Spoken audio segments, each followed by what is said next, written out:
Hello, everybody, and welcome back to Death's Curios. We've missed you. And back today for a super special Christmas special of Death's Curios. So we're going to get into some spooky and slightly festive fun tonight. So we're going to go around, have everybody introduce themselves. And just in case this is your first time coming here, or even if you've just not watched in a while and you need reminding, we'll have everybody tell you a little bit about their characters before we get on with tonight's show. So we'll start off a different way than usual and go directly below me, which is to our brilliant Dr. Verrucht. Graybeard, welcome. Hey, Graybeard of Graybeard's Tavern, and tonight I will be playing Dr. Verrucht, who is, the steampunky mad scientist character. And he's lost an arm so far this season, and yeah, I really there's too much to talk. I will say that much and move on. Oops, wrong. All right, that way. And as you pass it over, we'll go to Tilly Griffiths. Welcome back. Hello, I'm Humbledore6 on Twitter. I'll be playing Tilly Griffiths, the depressed but festive detective. Can't wait to see what shenanigans are in store. Brilliant. And Miss Fairchild, welcome back. Hello, it's so good to be back. I'm Shakespeare, and I'm playing Miss Fairchild, who is a mourner of probably less great repute than when we started, who has secrets and is very hungry, so hungry. And speaking of hunger, Magdalena, welcome back. That's me. Yes, it's good to be back. Yeah, hair on. Yes. I make sure. I did not just throw it on like a minute ago. Magdalena is very happy. Well, I'm very happy to be here playing Magdalena. Magdalena does not like Christmas. It involves a lot of churches and those kinds of things as of late, and it's just not her jam. So she's wearing all black. She's removed her red because it's too festive. And it's just, she's here. And here she is. And speaking of here, our brilliant host of the evening, Delilah Berkley. Welcome back. Yes, it's wonderful to be back. And, I'm playing Delilah Berkley, a countess, as she is a wife of an earl. There we go. Status symbols. And she will be our host for the evening. She's very... On the opposite side, she's very festive, almost as if making up for the lack of having a husband for the longest time. But hey, it's cool. Everyone's going to be, having a good time. Ned's still missing. It's cool. Excited brilliant. Whatever's happening. Yeah, so we'll be going around, and of course we will get into a very quick setup of the situation, so to speak, and let you all know exactly where we are today before things go forward, and also make sure that you know exactly what's going to happen. And my siblings being very loud, I apologize. It's that time of year. And yeah, so we're just going to throw over to a very quick video. In fact, we're not going to do that. So let me just double check something. It's been a while since I've been on here, as you can tell. I'm going to quickly put to a video on our sponsors. We're going to jump back in and we'll get straight into session and we'll get rolling right away. So we'll see you in but a few moments. We'll be back very soon. Before we begin today's show, I would like to take some time to remind you about our sponsors. Fantasy Grounds, our virtual tabletop of choice. All of the beautiful maps and roles you see tonight are done using Fantasy Grounds, which you can try for free at fantasygrounds.com. You can also get all of your miniatures from Wayland Games. Go to waylandgames.co.uk and get yourself a huge range of D&D, Warhammer and 40k minis for up to 20% off regular retail price. And Tabletop Loot, who sell incredible dice. Go and check them out at tabletoploot.com.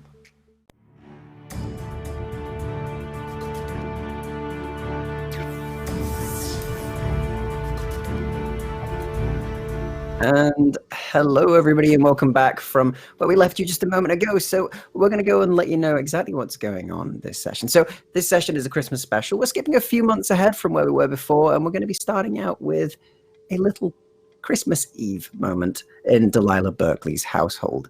So each of you have had quite the tiring few months working, recovering even for quite a few of you after what you'd been through in the previous sessions and the finale of season 1 of Death's Curios.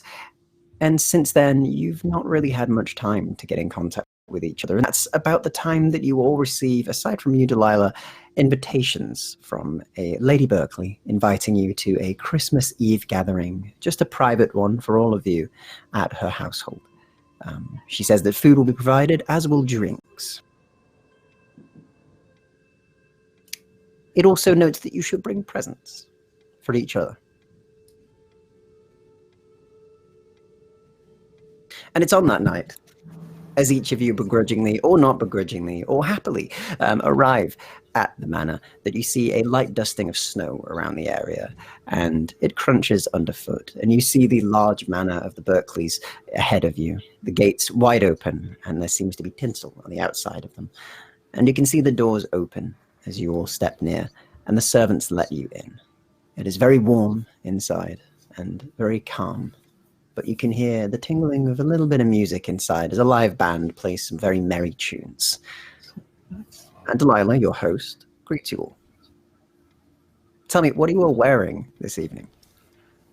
And we'll go around first with Varut and go to the host last, of course. So, Dr. Varut, what are you wearing for this lovely evening? Dr. Varuk has probably... Well, I was going to say 7, but he's probably just got 5 of the same exact suits. And so he doesn't have to make any choices as far as clothing goes. He just puts them on and goes, and there's no change or difference in how he has to button up and whatever. But due to this being a holiday and a festive, on his suit coat, not his great coat that he always wears, but on his suit coat, he had his manservant place a sprig of holly, and then in his pocket he has some chocolates that he bought for children and whatnot. Lovely. As you know, he is kind of Santa Clausy. He is a bit. He's rocking some parts of the Santa Claus getup. But lovely. And speaking of Jolly and Holly and all the rest, let's go to Tilly Griffiths. What are you wearing today? How do you look at the door as Delilah greets you?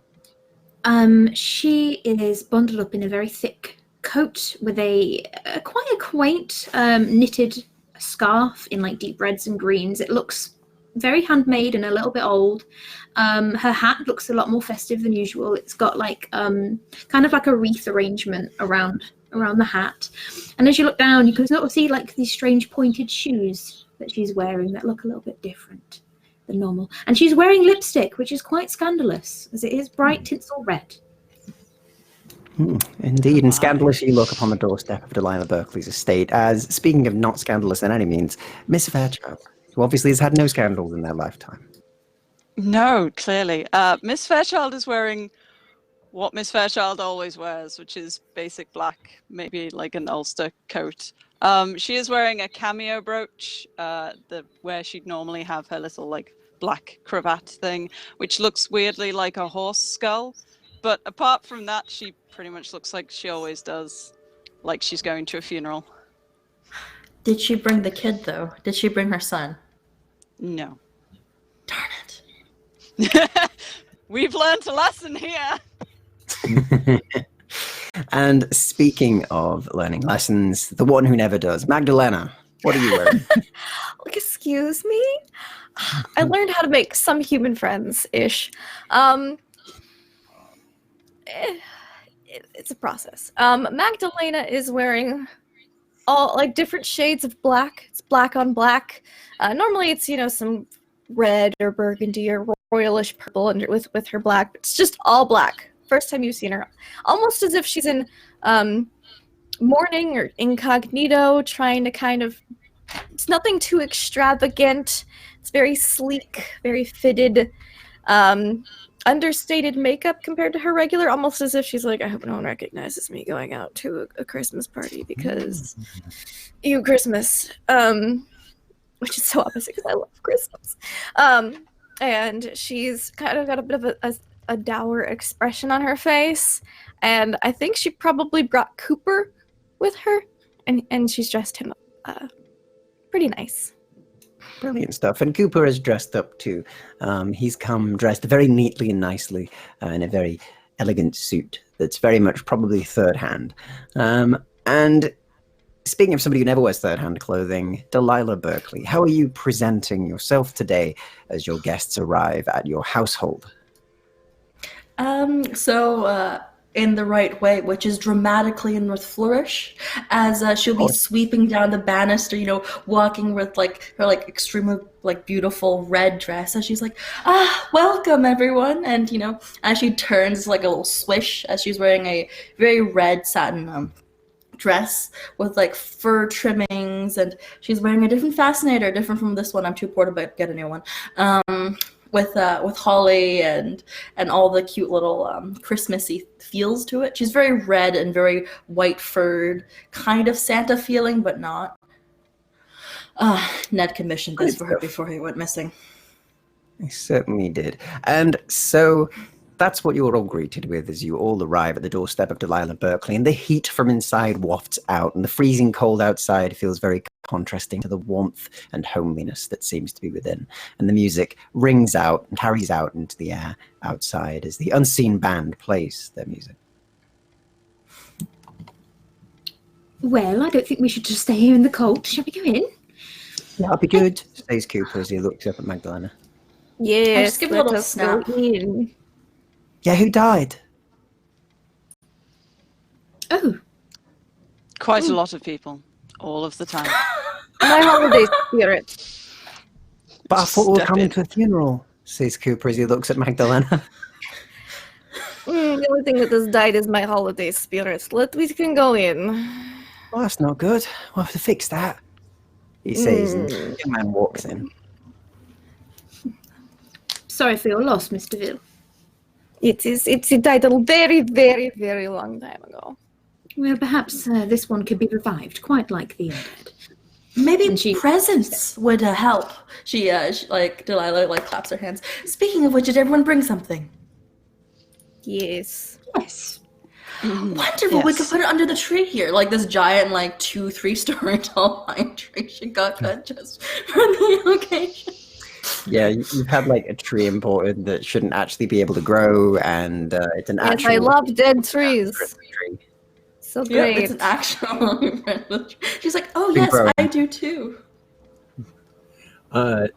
So the doctor has his normal medical bag and his camera bag, and then he had a big sack over his shoulder, and so yeah, he'll take it. He'll kind of with one arm set it down, start pulling packages out, and they're beautifully wrapped, and he did none of it. None of the wrapping. It was Hannah, his housemaid, who did it all. But they're beautiful.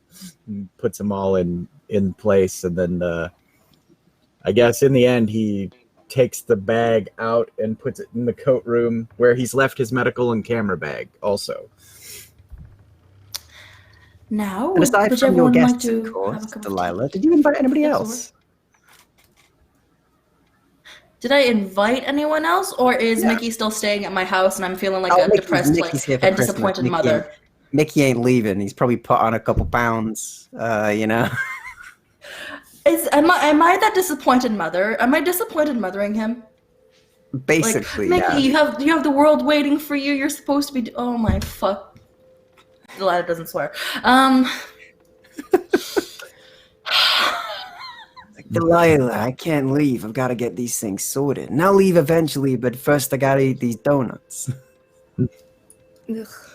I mean, she does have her friend Rouge, who's one of the best fashionistas of London, from France. But other than her very eccentric designer friend, who's actually a personal friend of hers, she hasn't really invited many people. Delilah's done her other socializing already. Of course. So these are the only people who arrive at your door as they're all let in. And of course, you mention the presents, and your own presents are wrapped impeccably already, and they're all underneath the tree and beautifully presented.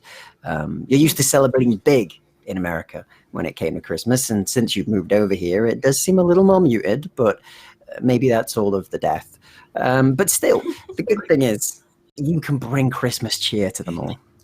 Yes, I will bring joy when I have none. It'll be beautiful. So, speaking of, you all get your presents, you pop them under the tree, you get all of that sorted, and we'll begin. So, as you begin to go around and open up your presents, we're going to go from a system. First of all, we'll go to the person to your right on the screen. So, in other words, Delilah, you can give your first gift to Magdalena. Magdalena, you can give your first gift to Miss Fairchild. Miss Fairchild to Tilly, and Tilly to Dr. Verrucht. So, we'll go around and let us know very quickly what you got, and we'll have a little reaction. So, Delilah, what was the first gift that you gave to Magdalena Deville? All right, so let me just pull up my little sheet of gifts that I already written. I got really into it. You're all brought mulled wine, and you're given a glass each as you all sit It has to around. be elderberry There's roaring wine. fire. Elderberry. There's elderberries in it, and Good.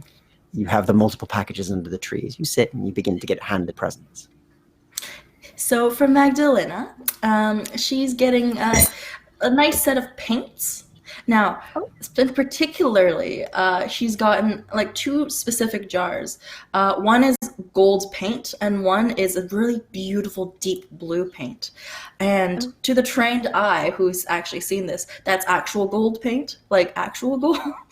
And the blue paint is made from lapis lazuli that's been crushed and processed correctly. Mm-hmm. 2 of the harder colors to obtain. Yes, very much so. What do you think of this gift, Magdalena? Thank As you. wrap it open? I will definitely get much use out of these. That is good. Do you feel the Christmas spirit yet?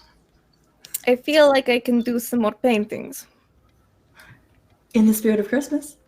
And speaking of the spirit of Christmas, Miss Magdalena, what did you bring for Miss Fairchild? Magdalena has painted Miss Fairchild a painting. Her paintings are... She doesn't paint many portraits for people that aren't paying a whole lot of money, but, you know, she's friends with these people, so she painted... it's a picture of Miss Fairchild with her scopus out, and she's fighting animates and, like, conquering them and winning. And just... There's, like, a pile of animates headless around the floor around her, and she's like striking another one down. It's probably about, you know, this big, so not like too big. Yeah, just enough to, you know, probably the first ever painting you received in your life, or held in your hands, most likely, Miss Fairchild, because they're luxury. Yep. Never been this close to one. There's a kind of like holding it like it's slightly made of glass, because she has no idea how to be this close to something this expensive. And she kind of looks at it. It's like an 8x10. And you see, like, you know, the curling smile kind of come up. She's like, it's very realistic. I tried. And she kind of just she just kind of holds it in her lap and looks at it and kind of holds the frame. And then she kind of remembers that she's supposed to, like, say something. She goes, thank you, Mr. Deville. Don't think I can say I've ever received anything like it. And speaking of receiving something like it, Miss Fairchild, what did you get Tilly Griffiths? Oh, Miss Fairchild's presents are all very kind of small and wrapped in brown paper and string. And when they were put beneath the tree, they were kind of put slightly behind shinier things. But the present for Miss Fairchild is quite small, but it's actually, when unwrapped, it's quite, for someone of, you know, Miss Fairchild's not at all creative ability, it's a carved wooden spoon, and it has motifs. It has a lock motif, a wheel, and at the top, it's a not very well carved, but an attempt was made of the top of it is a daffodil. Oh, it's lovely. Thank you so much, Miss Fairchild. I shall keep it. It is suitable for eating. It's not purely decorative, right? Oh, yes. She kind of like she looks a bit flustered, like she's kind of, as you're unwrapping it, she's kind of sat there like, I should have bought wrapping paper. No. At that, she points to her own gifts, which are also wrapped in brown paper and string. I like the more traditional. It has been It has been varnished. You can eat with it. Oh, excellent. It is decorative also. A new porridge spoon. Thank you so And much. speaking of a new porridge spoon, what did you get Dr. Varuk, Tilly? Okay, she hands over a stack of wrapped up, like a rectangle, and you can feel it's papers. And as you open it, you see the actual a small insignia of the Queen's military on it, and says the publications of Alan A. Griffiths upon brittle fractures. And it is a list of works, very new, that sort of detail the discovery of brittle fractures, mainly in mechanical uses. So pressure upon metals and stuff like that. I thought it'd be useful for galvanic work. And he's torn, like he wants to start reading it like right now, and how to say thank you. He's discombobulated, and then eventually it's thank you very much. And then he puts it in his lap, and he does a little bow, and then he starts flipping pages, and he's reading out of the corner of his eye, even though he's in a social situation. And speaking of social situations, Dr. Varuk, what did you get for Delilah Berkley? Probably the most difficult person to buy for out of the lot here. He brings one-handed, brings it. It's a smallish, and it's kind of a rectangle, and he hands it to you. And when you open it, again, his housemaid definitely. Stop it. I see your husband's been gone for a while. Yes, I know. That's exactly what my brain did. Sorry. But when you open it, it's a mirror, except it's really heavy because it's made out of cold iron, which is supposed to, or he's been told, is supposed to ward away evil spirits. So it's like a sheet of glass, silver nitrate, and then the frame itself is like a very, very practical, almost like a military mirror that could be thrown against the wall or whatever and not break. But it is a mirror that he hopes that spirits cannot get into. Brilliant stuff. Delilah kind of pulls it out and magpies a little, just a bit, just like, oh, yes, how lovely. Before giving a very happy small thank you. It's a lot more weighty than usual. It's amazingly done. The craftsmanship is lovely. Thank you. Yes, thank you. You are welcome. And speaking of being welcome, we will go the opposite way this time. As Delilah, what did you get for Dr. Varuk? Oh, well, this is fun because she's like, oh yes, speaking of which, here, she kind of like, because she doesn't give gifts personally unless if they're too big. That's just, you don't carry things that are heavy. And then she'll have one of her servants bring something like long, like we'd say arm length, and just like brings it with both hands in a parcel. And she smiles. Well, have a look. And he pulls the big fancy done ribbon out, and then lifts the lid of the box. And what does he see? It's an arm. A prosthetic arm before you think anything else. It's about to get very dark. It's a made of bone porcelain, so it's like light ceramic but very sturdy with proper like automated joints and all that, and it's like really well crafted. And she smiles. And once you're ready, if you wish to go through the procedure, I have a well-connected doctor that would be more than willing to help you. I know words. I've been working on something akin. I appreciate. Then he gives a deep bow. And tongue-tied as you are, what did you get Tilly, Dr. Varuk? So for Tilly, the box is very small. And again, Hannah had done like, a very fancy tied bow ribbon kind of thing on it, and he hands you this little box. Thank you. She opens it. And you see that there's bullets for your revolver, except they're like lead, but then there's like a very shiny little bead on the top of each bullet. And he says, they too are cold iron and silver nitrate. They are for more, shall we say, supernatural opponents. And there's just 6 of them. You're most thoughtful. Thank you. This will be very useful, I'm sure. And she clasps them and puts them away in her pocket. Speaking of useful, what did you get Miss Fairchild, Tilly? Okay, she hands her 2 things. She hands her, one of them is like a long sort of rectangular box, and the other is a kind of a squishy package. Should start with the box. You open it, and it is a you pull out this beautiful lace parasol, but you can see it has a small compartment in it that can keep a saber.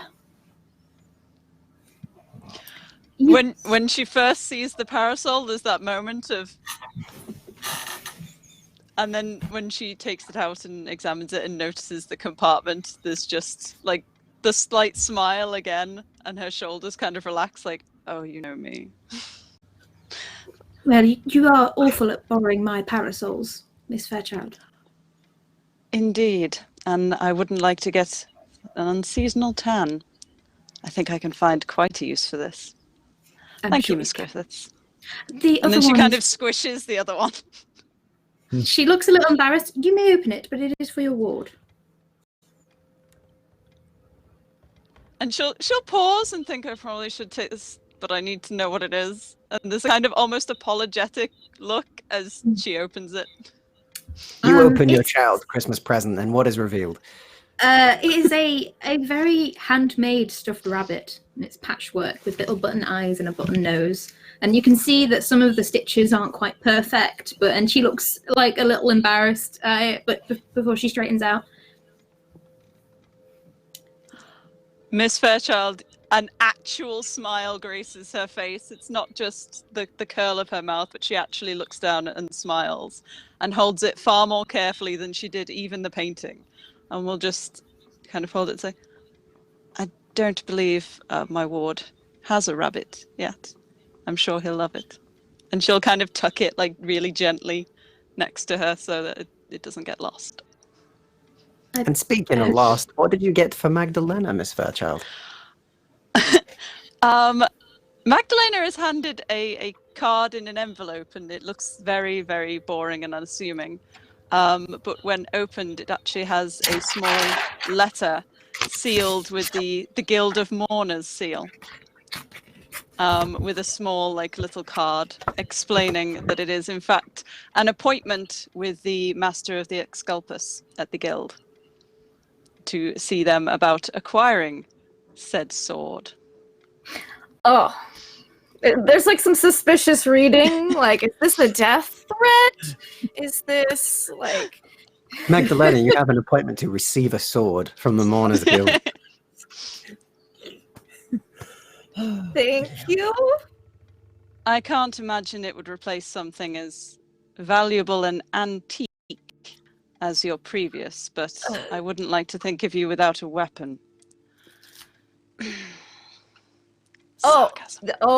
And then because English, again, not her first language, or even second or third. So she's like, it makes more sense now. Yes, I was wondering why you had set up stabbing appointments, but this is much better. Deep tissue massage. I was not going to go to stabbing appointment. This makes sense. Yes. Okay. Thank you. I will learn new sword. And speaking of learning new sword, what did you get Delilah, Magdalena?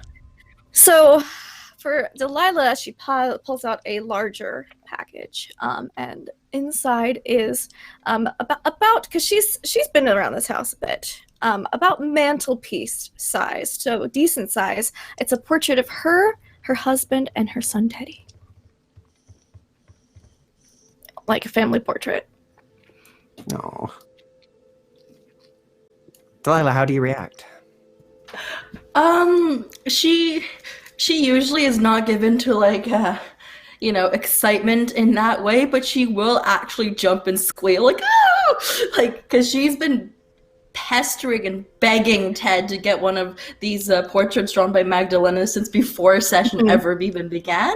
Yeah. Like she was like, oh my goodness, I have a painting by the Magdalena to build. I hope husband is accurate enough. I only had other portraits around the house to base off of.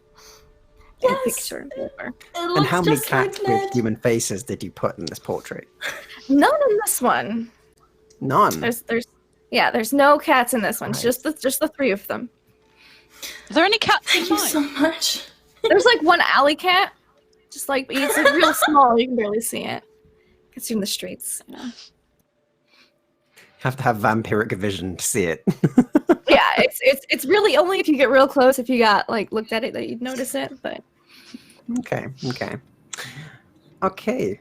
And so speaking of, we're going to go around and quickly go through each of the other individuals. So Delilah, the other two gifts. What did you get for Tilly? Okay, so for Tilly, So for Tilly, it looks innocuous enough when the servant places the box on her lap, and then it squirms. ooh, open it. Okay. She opens it. It's actually a little puppy. Oh.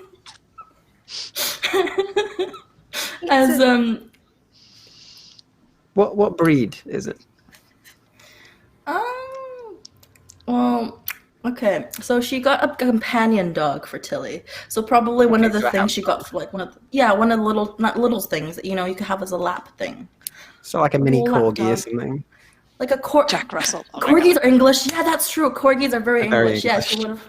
Yeah, she would have like a little baby corgi who like just kind of They like are pops also up with like big ears and like wagging tongue, and next to it are some are actually, thankfully, unspoiled tickets. Tickets for two for a ballet. The Nutcracker Ballet. This is Oh, puppy. Yes. Well, you seemed so single, dear, and I didn't want to assume that you Lonely would. and sad. Well, Thank you. This she was was- an excellent thing to bring up on Christmas. Well, at least it will somewhat alleviate my reputation as the cat lady. And And she'll, the small puppy know. kind of like hops out and just kind of moves about you and cuddles up to you for a bit and seems very excitable. Yeah, she plays He with has like been some trained. rabbits and just doesn't really know And what it to is do. it is indeed trained, but it plays very well. It plays nicely and it's very innocent and very simple in how it acts. And of course, if you need any sort of dog food, you can just get some from my chef. He does love making dog food. Ned likes to keep his own pets, so. Oh, okay. Thank you, Miss Berkley. Very kind. And Miss Yes, and Berkley, what please did you do get, tell Miss me who do you take Fairchild? them to the ball. Yes. Oh, so for Miss Fairchild. So there's two things, and one is a parcel for her nephew Ward. It's an actual nutcracker. I know she's gonna open Yeah, it. because she'll open it. It's an actual nutcracker, with the proper chin fuzz and the little hand and the little handle that goes when you do it. And but because she knows what Miss Fairchild loves to do and her favorite thing, and she's experienced it personally very well, she's given for the next one. It's actually just wheeled in. There's no wrapping whatsoever. It's just a triple layered white cake, like pure white cake, icing, just cake. And the chef kind of wheels Lots of it in cake. and he looks at you Her and eyes goes, go a little wide. dog And food's not all that right is tonight. yours. Thank you, Lady Berkley. And there's like, you can almost like see one of her feet like hook under the side of the chair she's sitting on, like She's anchoring herself in place. She did eat before And she you're- came, so she's You're delivered Kinda a just massive slice onto a plate and given to you. It's all yours, by the way. I have my own Christmas cake next to it. It's smaller, much smaller. This is all for you. She's already stuck her face in the cake and is eating it gracelessly. Okay. Yeah. And speaking of sticking the face and things, Magdalena. You know it. So Magdalena's gift, she'll do Miss Tilly's first. So Miss Tilly, it's another 8x10 painting. But this one it looks almost like a Sherlock Holmes cover, but Miss Tilly is the detective on the front, and there are a lot of cats because she's the cat detective. So there's just all these cats with human faces surrounding her as she's walking down the street with like a magnifying glass and like a thoughtful pose. And she's got the pistol out in the other hand, and just as like she's at the ready, and there's just a bunch of cats, like cats in the windows, cats, peering out from the alley, a couple cats by her feet, and they all have human faces. Do I recognize any of the human faces, or are they just like No, Fake they're just cats. generic faces. You do recognize some of the cat bodies, though, as some of the ones that you found previously. Okay. She turns to you with like this bright smile on her face. I hope you don't take offense to this, but it is horrifying and awe-inspiring in equal measure, Mr. Ville. That is my general aesthetic. Thank you so much. Awe-inspiring fear, yes. I don't think I can ever be sad if I look upon this. I'll just be slightly horrified. That was goal. That was goals. Very thoughtful. And she covers it very, very carefully and just like tries to stop laughing as she looks at it. Oh, you spent hours on that. Hours. I've spent probably a few human lifetimes painting, so it's nothing.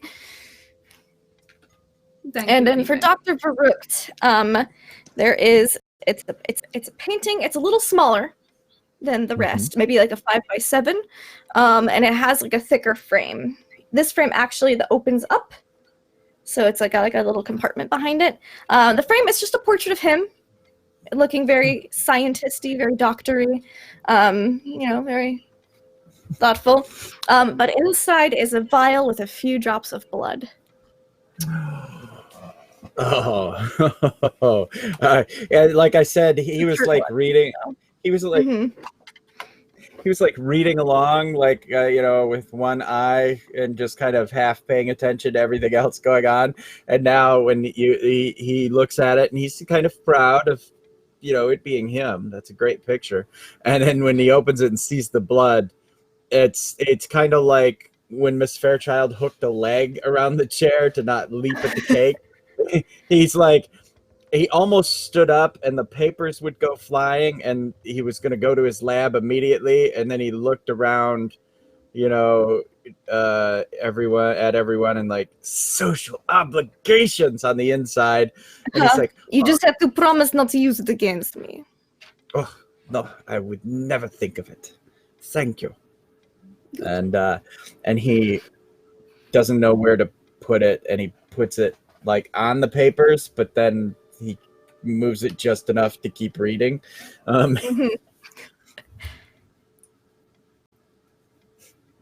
Brilliant stuff. And so we will move down to the brilliant Miss Fairchild. What are your two other gifts?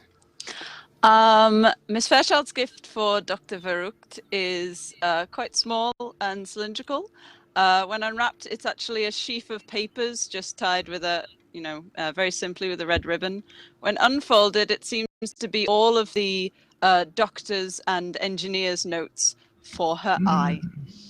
It details the creation and the insertion of the oraculum. And a couple of the last, note pages actually have specks of blood on them. Because you keep your notes close by when you're doing weird stuff. Exactly. So he's again speechless, and now he's got a lap full of science, and he's like, "Oh, indeed, it is the spirit of Christmas." And he gets a little choked up, and he he then puts it on top and sets it down and stands and gives a big bow and in front of you, and then just as he looks like he's going to turn away, he gives you a hug, a one-armed hug, and then straightens up and bows deep again and sits back down. You're probably now covered in cake because the cake was in front of me. So yeah, There's no cake probably about it. And what was the other? There gift? wasn't a lot left, to be fair. For Lady Berkley, it's a little, like, it almost looks square package, and when unwrapped, it's actually a little, again, tied up with ribbon, a set of 3 books, and they look to be children's stories, and the top one is Welsh folk and fairy tales, and the second one is an illustrated, again, more fairy tales, but English, and then the bottom one, yep.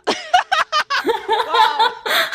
That was just so beautiful. I like that you just have a Welsh flag on hand at all times. Like, Yeah. I like it and I love it. Terrifyingly, the last book is actually a set of Welsh, choir. It's a hymn book, basically, with all of the musical notation for singing and all of the harmonies and everything for a bunch of Welsh hymns. She looks very, very awkward handing this to someone as rich as Lady Berkley, because it's kind of like second-hand books. Yay! Thank you. They're wonderful. I was just thinking I needed you to teach Teddy a new language. This would be perfect. And I haven't read fairy tales in forever. My nephew is rather fond of them. I thought Teddy might enjoy them. And then maybe they could sometimes meet up and discuss their books. It'd be, a proper meeting between gentlemen. That would be lovely, Lady Berkley. Thank you so much, Miss Fairchild. She does place a delicate hand on her cake-filled ones before she kind of delicately pulls back and very discreetly kind of cleans it with a handkerchief. and so, Miss Tilly Griffiths, what are the other 2 gifts you have gotten? What have you given to the other 2? She'll give hers to Magdalena first. So it's 2 separate. Actually, no, it'll be all in one, and she hands it to you very, very delicately. And it feels quite heavy. And as you open it, you see a ceramic castle, and inside, inside like the sort of slit windows, sits eggs that are beautifully painted, and you recognise them as traditional Romanian painted eggs. And they actually appear to, some of the painting is quite cracked and a little bit faded. You can see elements of gold and precious metals that have been used in the paints. They are antique. And she gives you a smile. I thought you'd be a little bit homesick this Christmas, so I dug up something for you. And you can keep your normal eggs in those. I think a very slight, corner of the mouth raise occurs. She goes, "It is very nice, very Romanian. It looks to be from early 1600s. It's good time." Mm-hmm. Well, you've talked about it with such joy, so I thought I might give you a bit of a reminder. Some country is best country. Thank you. I'll take it away. And for you, Miss Delilah, she hands you wrapped in soft velvet. She hands you a book. It appears to have a strange clockwork mechanism on the front of it. Oh. I will show you how to open that when we are alone. It is of my own design. I got a friend of mine to make it. It is a puzzle book. You can keep all your secrets in there. Oh, that is scandalous, and I love it. Thank you so much. She'll actually give her a little hug and a mwah mwah on both sides, because And speaking of scandalous and loving it, Dr. Varukht, what did you get? The final 2 gifts of today.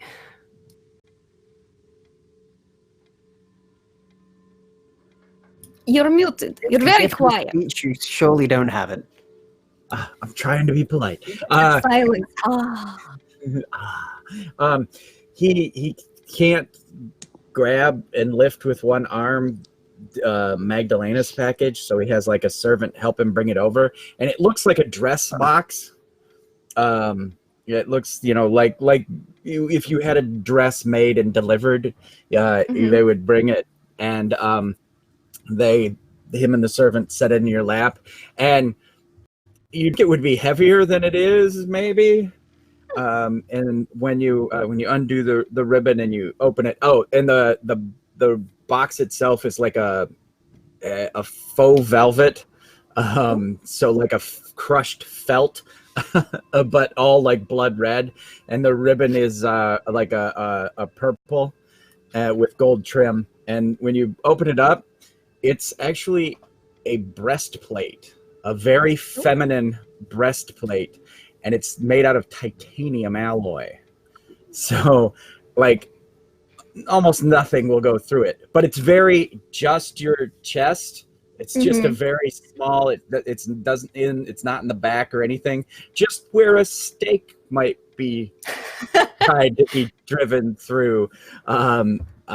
And it's got like the floors, the joints where it would come together are like little dragon horn spikes. So it looks very like metal and gothic. So Sweet. It has been a long time since I've had breastplates. Thank you, Doctor. it's a titanium alloy. It's defensible. Speaking of defensible, what is your second gift? The final gift that I have is the for Mrs. Fairchild, and I walk it over, and it's a very squarish box, and when you open it, there seems to be a watch, but it looks like a child's watch, and it doesn't have a clock in it. It just has like little dials, it's almost like a little BB puzzle. Like it could you try to get the little ball to the center of the puzzle by twisting the little outer rings, and then underneath it is a mechanism that has a compass on it, but it also has one of those windy cranks that you've seen him use for electricity. And he says, "The watch, the compass. The child wears a watch. You crank, the compass will show you where the child is.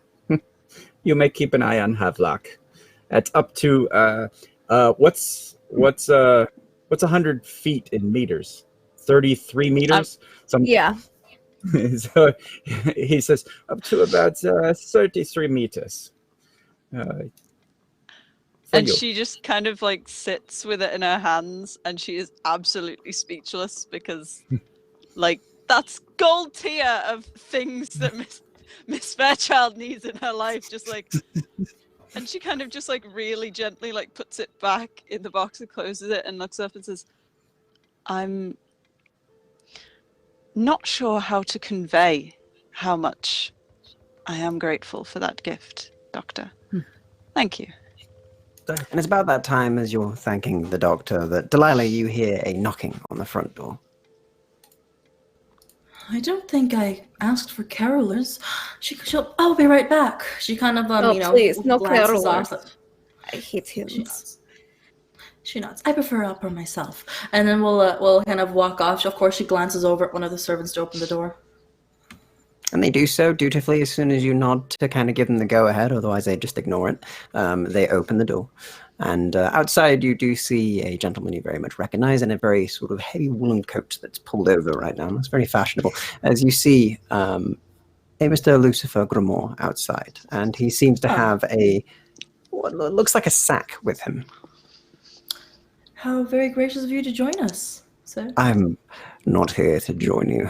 Don't worry, I won't impede on your evening. I merely wish to deliver gifts, of course. It is the season for giving. Absolutely. Would you care for some elderberry wine, Mr. Grimoire? I believe I would be imposing, but thank you nonetheless. She'll Please step aside. A good Christmas. Of course. Thank you. He says it with a bit of bitterness in his voice when he has to say the word, but he seems to mean the occasion, not the significance behind it. Not a religious man. As he hands over the sack to your servant, who kind of hefts it across the floor. And please, remember not to drink too much, Miss Delilah. Absolutely. It is bad for one's complexion, after all. Of course it is. But I'm sure you'll be fine regardless, and please do give the rest of them my best wishes for the holidays.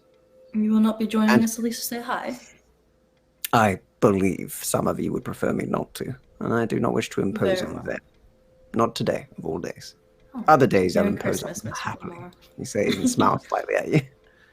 Yeah, if that's the case, she'll just kind of snap for a little, like, a treat Yeah, bag that she was you going can to all hear the offer. voice, by the way. You can hear who's here because you're in the main room. So, so you've heard the actual, the well wishes, so to speak. Yeah. Tilly will get up. Ooh. I should Miss Fairchild will not. Oh, fine. Don't ship it.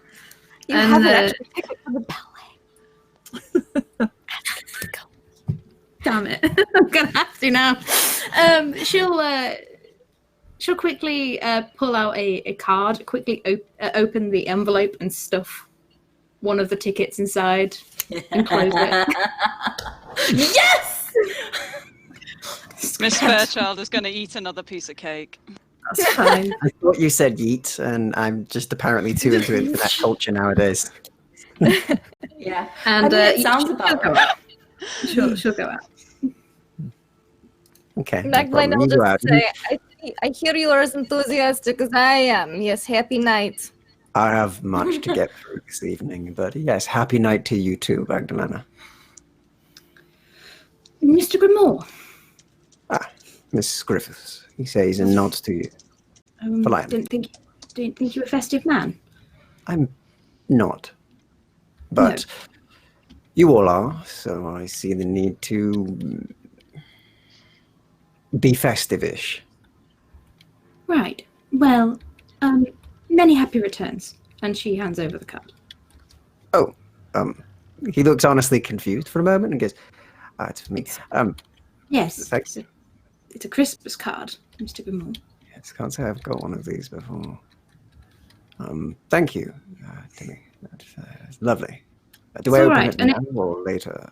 Maybe open it later. It has something. It has prefer if you opened it now, I actually. mean, that is quite unnecessary. I believe the gift giver gets to decide that, if I'm Right, of remembering course. the traditions correctly. So, Yes.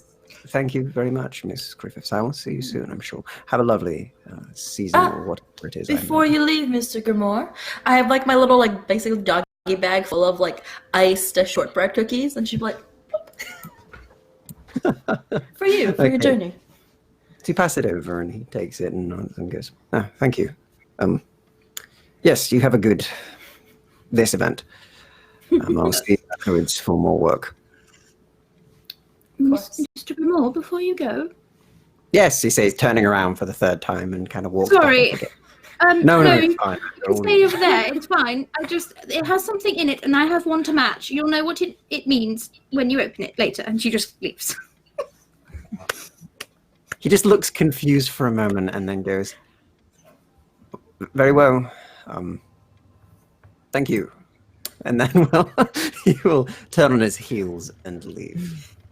Delilah looks like a cat with a canary. Just so smug. Her plan worked. Not the intended guy she was hoping for, but yeah, she just smiles like, mm-hmm. And Miss we'll, Fairchild is on a walk third back. piece of cake. Yeah, and She's gonna be great. Go on. Graybeard's loving this, but Dr. Farouk saw none of it. He's got papers and he's just totally Both like Magdalena and I like this. Tilly's gonna go and find her unnamed puppy and go. I'm and quite sure it's probably just by your leg. Oh, there you are. Yes, they It's stay the in quiet. puppy. You are a soft sticky very paw thing, aren't you? You're very quiet. Not have to get rid of the bell. Yes. Oh, excellent. You bark as well. Lovely. When you say I bark, found- it barks. Yes, I was looking for the most homely thing possible. If you nudge him with your foot, he'll roll over. Oh, I don't want to kick the poor thing. So small. No, you don't kick him. Nudge him, just gently. Big eyes. Oh no, I didn't want to kick that. And It's she big unkicked eyes. She just picks it up and she holds it like a baby. Like, Yeah, okay. it kind of lays on the back. It's very happy Yes. and warm and It feels has very quite nice. a large bottom. It's a very rotund thing, isn't it? Yes, they're not popular yet, but I think they'll catch on. Yes, I think it's a Maybe stumpy one Rex. day the Not Queens really will like one them. for outrunning anything. But I'm sure Oh, it'd be but they fetch papers quite well. Do they? Oh, Yes. perhaps it would save me a trip up down the stairs every now and then. That'd be quite nice. Right. Okay. Anyway, I'm dinner. We're having dinner at some point. Yes, of course. Do you And think I would speaking invite of, you? it's at that time that you do have dinner rolled in, though it's not the one that you ordered, Delilah.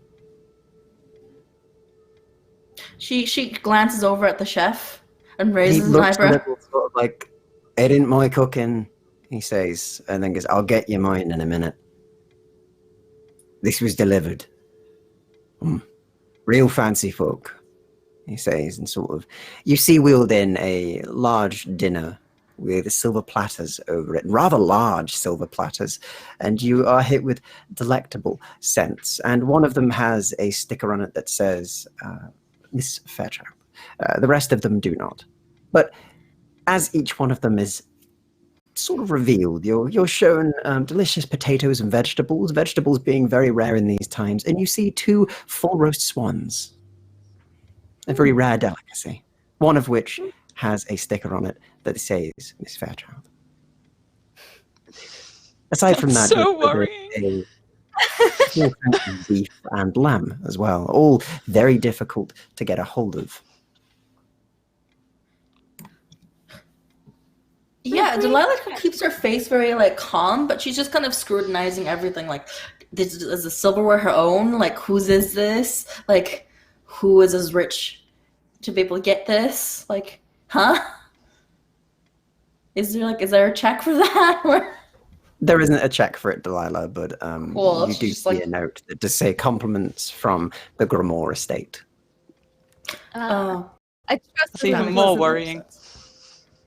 Oh, that's fine then. That's fine. Or If even it's from the never eaten Grimoire. swan before. They're incredibly rare and almost extinct. I mean, I Wonder have why. been centuries. We have swans in America. She's had swan, but not here. That's rare. Yeah, It's a royal Delilah's dish. kind of. Delilah looks very confused, but it's like, oh well, I suppose this is the gift then. We have more You've food, also of got the course. On sack, the of way. course. We also got the sack, huh? Miss You've got the Fairchild. sack of gifts as well that you've got. Yes. Yeah, she looks around. She smiles and gives Tilly very a sweet kind of coy smile. Well, you see, in addition to this lovely meal, Mr. Grimoire has also left you a sack of gifts, so to speak. Oh, Right. Fourth Well, piece for the of all cake. of us, technically. He looks more alone than I do, and that is something that I don't say very often. Well, There's you know probably what? reasons for that. Miss Fairchild, please, it's Christmas. Well, if you guys have something in common, it's very useful to talk about on your first date. It's not, no. Excellent dinner. It is a private Fifth food. piece of cake. You're shoveling the cake down. It's all over the place, including you. But it's Doctor good just cake. keeps hearing the word lonely, and he's like, I want to be alone in his head. Thinking, I have all of this. So speaking then of, But he'll say out loud, oh, it would appear Father Christmas is real then. And he's looking at all the food that is shown up. Something like Well, Yes. I do trust these are not poisoned, so she just kind of like takes a piece for herself and begins to eat. yeah, Magdalena fixed herself a plate. the actual dish is ridiculously nice. It is very, very well made. It seems they've spared no expense on getting some of the top-class chefs in London to make this for you. This is, as said before, a royal dish. This no doubt cost quite the fortune and a lot of favors. Not Miss even just raw Fairchild is money. very value. suspicious as to why she's got separated food. Like she's not Just eating the anything one. until she knows why it's like labeled specifically you're going to and why no one else's is. One for yourself. Because you're very hungry. Yeah. Miss Fairchild. Like, I so think all of us suspicious. draw the same. I think all of us, except Miss Fairchild, draws the exact same conclusion that it's because she was going to eat one for herself. Yeah, basically. Yeah. He's just like walking around it, trying to figure out if there's any like Just arsenic in it or can anything. understand and respect that. She's definitely put, like tags on humans before. I don't know. You eat, you drink, you have a lovely time. Your bellies are full by the end of it, and you're very warm and a little bit tipsy as you get around to the final presents of the evening that we delivered to you. I suppose we should open gifts from our devilish Santa. I suppose if we must. Yeah. No, he's called Saint Nick for a reason. Don't compare the two. Oh well, Lucifer was an angel once. That's true. Sure, see, Father Once. Christmas was a saint, not an angel. And he just says that as a matter of fact, not to anyone in particular. Of course, of course. Regardless, we should get this out of the way, and then we can play some games and go to bed. So, Dr. I do Farouk, have Games. Dr. Yes. Farouk, your presence is rather unremarkable. It is just a letter, it looks like. Upon opening it, however, and looking at it, it seems to be a purchase notice from a black market, seemingly, for what looks to be... it's very coded, but could you give me a very quick intelligence check, please? Sure. Alright, so that would be boom, and a couple of these. Oh, Okay, that's good enough. okay. You recall that there was a set of items at the auction that you particularly had your eye on that you were not able to buy. The artificial womb and the books on creating artificial life. It seems that has been ordered for you and has been delivered to your workshop. He straightens up as he realizes what it says, and he looks at everyone, and he just smiles, and he almost bows to the letter, but he just kind of tips his head, and then he folds it with one hand back up and puts it into the envelope and puts it inside his suit coat, and he looks very contented. Very nice. And as you go around, Miss Fairchild, you seem to have, again, nothing of too much importance, just 2 letters, one addressed to Miss Fairchild and one addressed to Havelock, but in brackets it says, yes, you may open this, Miss Fairchild. I opened that one first. Okay. Inside you find what looks to be a bank note and then also a letter. What does the letter say? The letter is not so much a letter from Mr. Grimoire himself, but seems to be from one of the top universities in London, and has written references on it, as well as a small note saying that the balance has been paid for an education in the subjects of which the guardian of, and it says blank name, wishes. In other words, he has a reference and also entry into a top university at which and when you choose. Miss Fairchild kind of looks at the letter and kind of mutters, "Well played." And then we'll open the letter to herself. Okay, no problem. And as you open the letter to yourself, perhaps not as impressive as that, and of course the banknote, which seems to be speaking of funds for giving them a comfortable living and also for books whilst at the university. You also have what looks to be a card, and it's very fancy. It's got sort of a gilded look around it, and you see a name that you've seen around a few times recently, as it says at the top, the Dorothy Restaurant, 81 Mortimer Street, W. Open by the Ladies' Restaurant Association exclusively for the use of ladies. And inside of it, it also says that it guarantees you 1 meal per day for the next 2 years. Definitely less impressed, but there's a like a really, really begrudging kind of, okay, yeah, you've got me there kind of moment, and she'll put it back in the envelope slightly forcefully, but put it, with the other letter and tuck it away and kind of, yeah. Can't argue with that one. And then she'll eat more cake. No problem. Magdalena, yet again, yours seems to only be a letter. Seems a lot of letters in here. And as you open it, it seems to be a letter, one of which you have been trying to receive for about 3 months and not been getting, and your father has been getting progressively more annoyed. You seem to have an invitation from Queen Victoria II to a meeting with them for you and a +1. Seems to be just after the new year. She just piles that away, tucks it in somewhere. The Paul will be very pleased.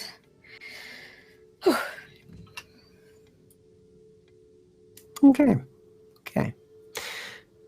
For yourself, Delilah, we'll come to you last, but for you, Timmy, you find there is a box, a small wrapped box, and also what seems to be another letter as well.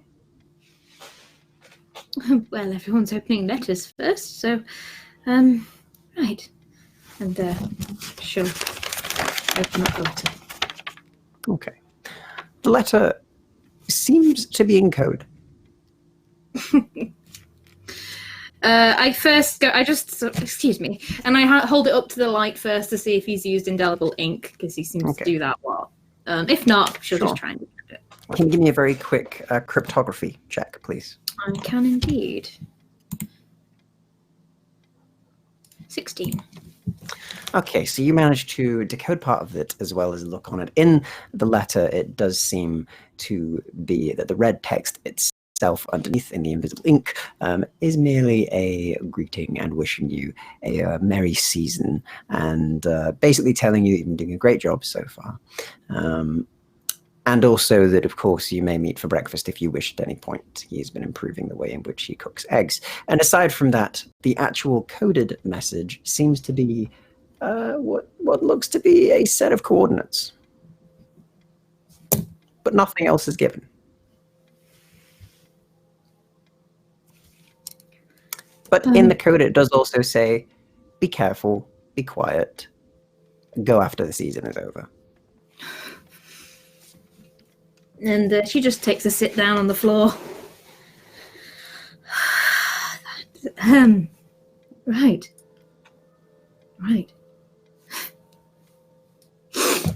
Okay. Good. And she'll open the box. And as you open the box, it's rather simple. It's a very nice hat.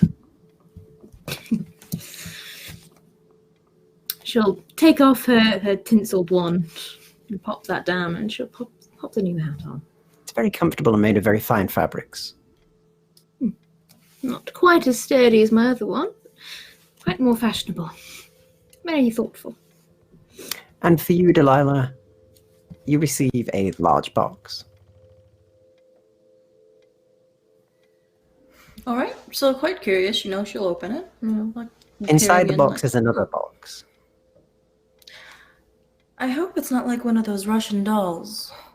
Those are so fun, though. They are, but then it's just a doll within a doll within a doll. And each time you take the box, it gets progressively smaller as you remove each top of each box. There are 10 boxes in total. I'm very confused. At the very bottom of the 10th box is what looks to be a small letter again. He could have as well as a scrolled note saying, well done, you made it. It's very funny. Humor, yes, very interesting. It's not the first one I've done before, though. She kind of just opens up the letter, has a read through it. So the letter is rather simple, and there seems to be something heavy inside of the letter as well. But the letter itself merely states, 1 ticket to retrieve something you lost. Must be used on Christmas Eve at the hour of midnight.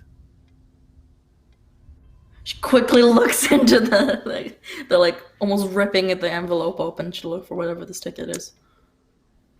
And as you sort of look at the ticket as well, it seems to have strange language on it, one that you don't recognize. The language itself seems utterly foreign to you, even somebody as educated as you, who's seen so many languages. And you also see what looks to be a small black shard of something with the same engravings upon it. It's quite sharp, looks almost like an arrowhead.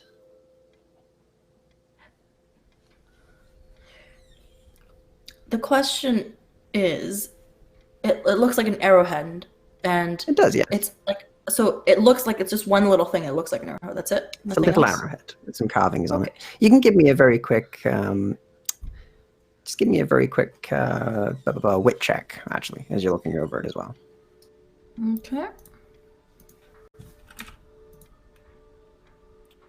Ooh, 9. You know nothing else on here. This utterly confuses you. There are no instructions. Yeah, she's just like, well, instructions are quite unclear. I don't suppose any of you know anything about strange, mysterious arrowheads. Maybe. I've lived a long time. Magdalena, could Yeah. you please give me an intelligence check? An intelligence Or check. Okay. history, depending on which one you've got. Or if you have anything to do with the paranormal sciences, you can do that as well, like I'll just do parapsychology. History, intellect. I know occult things, that's it. Ooh, I will re-roll because that's awful. And I have You can re-roll, give your second chance a go. And let's see what you get. the same number. All right, do you want to use another second Stop chance? As you rolling have it. enough corruption. I only have 2 though, and it's not near the end, so I'm gonna hold off. Do you? Okay, no problem. So you have no idea. It's like it's not think you should Romanian, know it's something. Hungarian, Turkish. No, none of those things. No. I do not know. May I see that for a moment? And he No, puts of course, his hand Doctor. She hands this ticket over. No. Okay, no And problem. I look at the shard and the thing, and I do have parapsychology. Yeah, could you give me a parapsychology, please? And when you do a skill roll, I'm trying to remember because it's been a couple weeks, and I play in a lot of games. Of course. Is it Just do your 2 D10s plus the mod of your actual thing. from your skill? So, for not example, your stat. from your skill, yes. All right, perfect. Tilly will have a look over and see if she remembers anything from history as well, if that's okay. Sure. Give me a history. Oh, is this, I don't know. So, whilst Varuk doesn't know, you recognize it, mainly from books, Tilly, that you'd read on the occult, mostly, and a couple of them on cult worship and things like that, and witchcraft. This seems to be, you don't remember the name of it, but you recall that it was used in some sort of ritual to enter the world between. I actually believe I've read something about this. I think in your library, Miss Berkley, you have quite the extensive occult section.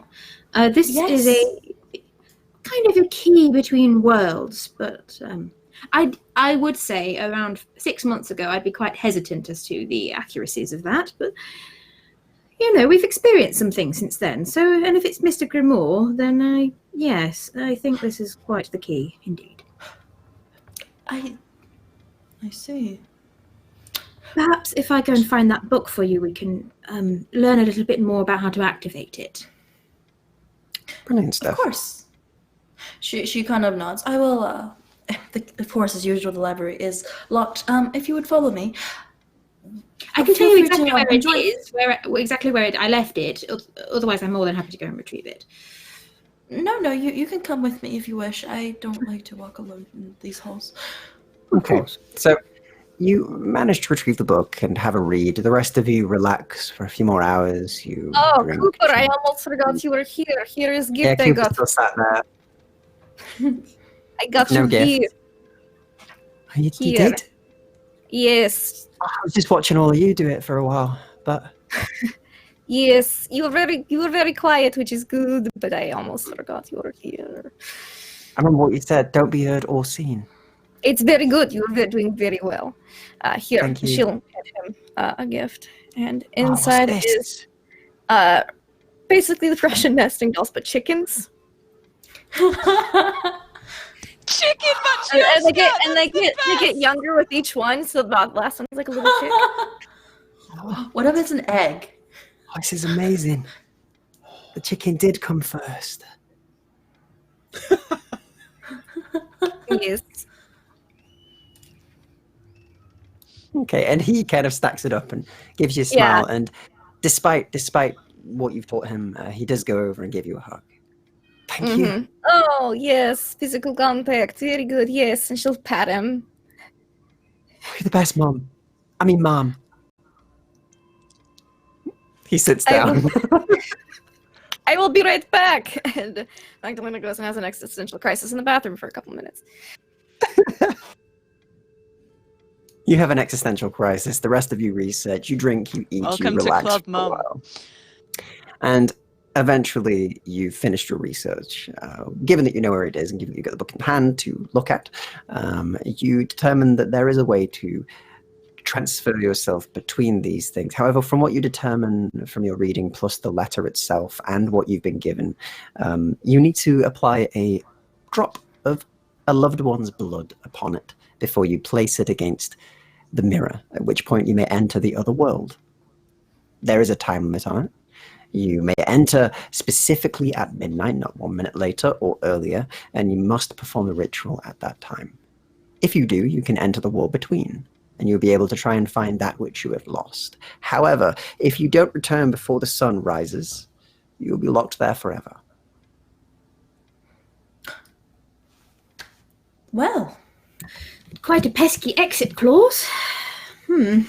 absolutely, but Do you I think I have know why a- Mr. Grimoire gave this to me. do you have a loved one's blood? Well, of course. Ned keeps several vials of his blood bottled for research. I know where he gets them from. It's just part of his area of his own lab. Don't worry about it. Right. I didn't know. Forgive me. Never mind. Right. Dr. Brooks like, Here's some I made earlier. Magdalena's like, vials of blood, you say? Well, it is getting rather late, Miss Berkley, so perhaps you might want to get your setup done now. Yes, and potentially be trapped in the mirror forever with my favorite guardian. Naturally, of course. And Well, husband. Yeah, she nods. Yes. Miss But what Berkley, would happen to... Yes. if you were to be trapped, what would you want to do with your child? I was just getting to that. Right. Sorry. I would have to name... Well, it's already been in our wills that if should anything happen to both me or Ned, that everything goes to Teddy, of course. But until then, we need to appoint a proper guardian. Yeah, I can do it, says Cooper. Eat your swan, Do you know Cooper. how to manage household finances? What's the finance? You do hear eventually your tenant, your unwilling tenant, arrive and kind of just goes, "Oh, yeah, Say no. Merry Christmas Eve." Oh, you're didn't know we still had guests, so- here. Guys, good to see Yes, you he again. is. Well, Magdalena. Yeah, yeah, I am. Yeah, I'm just It's been gonna. a tough time for Mickey. Yeah. He says he does Really? look a bit more chubby than when you last saw him. He's been very much eating. He's not. He's still, in decent shape, but like he's definitely got a little more weight to him. Ricky is definitely mildly concerned by your absence, if you did not know. But I mean, yeah, I'm sure Ricky's fine. I mean, I've known him for a Well, while. he's very well. But Gee, I'm glad. I worry about him sometimes. right. Anyway, yeah, I'm gonna go and get some food. So, Mr. Ricky, just one moment. Do you My think name's if Mickey. Sorry, Mickey. Yeah, it's okay. Easy, mess him up. You all like- sound the same. Christmas spirit seems to Wow. have changed you a little bit into Saint Nick.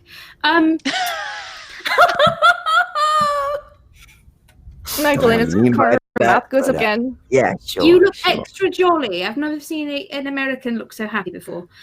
Oh, well, we're known for our happiness, you know? I mean, it's... That is true, Tilly. Well, that part is actually true. I do speaking agree. of happy, I was wondering whether Yeah. you're still hell-bent on vengeance on Lower London, or whether you're going to give up that pursuit now. Because you've been here not like right now. It's for a Christmas. while. Good. I mean, more after in the new year. Are you still planning on ravaging chaos and bloodshed everywhere, or can we just put that behind us? I mean, I'm all right for now. I think we can put that behind us for the time being. I'm pretty happy. See, Delilah just looked very disappointed but relieved, just like conflicting. And Miss Fairchild stops reaching for the parasol and puts her hand back in her lap.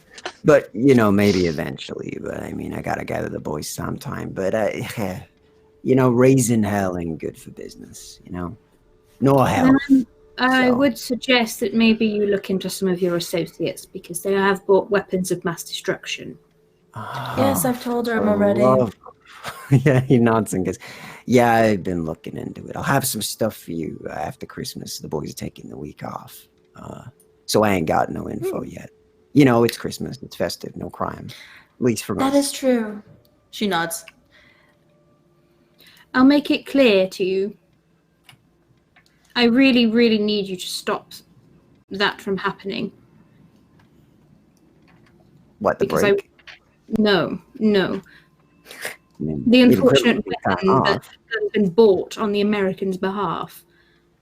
Oh, yeah, I mean, we just hosted. The But person yeah, who's that's...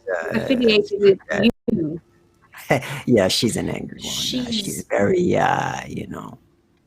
I believe she'll be tasting some of the Queen's ire if she starts havoc upon Lower London like that.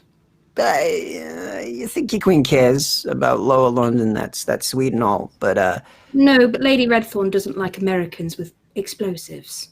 Lady Redthorn don't like Americans at all. No, Who does? so I suggest you keep your neck in line. Yeah, it is. My posture's pretty good. You say She's had sherry. I can't help it. He just kind of goes, I'm gonna go into the kitchens, get some stuff. Yeah, he says and kind of goes off and goes, yeah, Merry Christmas to all of you. Many happy returns. You too. Keep catching cats, cat detective. He says as he makes his way out. Catching us. I just look towards the painting. Well, it's a good painting. Thank you. Cats look so realistic. Are you high out of opium again? Yep, he says he makes his way through to the other room. I just go next to Miss Fairchild and sit down and be like, nothing irritates me more than that man does living in this household, and he's not even my guest. Lila looks over at you. She clearly Opium heard is you, and she just very- nods slowly. Miss Fairchild kind of looks at Miss Griffiths and goes, opium is very easy to dose. And then she I know, drinks but another sherry. there's still business with how he's wrangling with the authorities. Do you mean committing crime? Yes, that. Okay, just But checking. on Miss Berkley's behalf, so I cannot do anything about it. I just want to justice the man, when you just want to justice someone really badly. Yeah, Delilah just kind of nods on the side as she listens, like, I'm sorry, Miss Berkley, I shouldn't be disparaging toward your guests, especially on Christmas. I just saw him looking so plump and safe, and I'm just... Smug. Yes, Mr. Ville, smug. And Miss Fairchild has started feeding the puppy some swan. over the And you do so. conversation, when they're talking about the demise of Mickey, Dr. Varuk looks up from his gifts and just kind of side eyes Magdalena. It's just real quick, like, we could take care of this at any time, but tries not to let the other three see that look. Yeah, she And just then- gives like a... And so the time moves as you all go about your business. And I'm eventually gonna you go begin fetch to Ned's approach. blood. Yep, you do that. And you get yourself prepared for the ritual. And Classic the Christmas time is thing. almost upon you. It's about to turn for Christmas. It's quiet Well, in the this house. feels- All of the servants are asleep by this hour, and yet again the mirrors are behaving for now. I've already written a letter just in case to be sent to my son's godfather. He's like a distant relative of Ned's, so Certainly. And you've done so, and everything is prepared. right. This will be fun. I hope this is fine.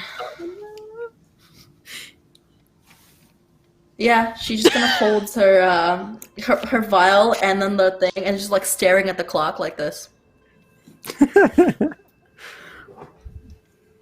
And time continues.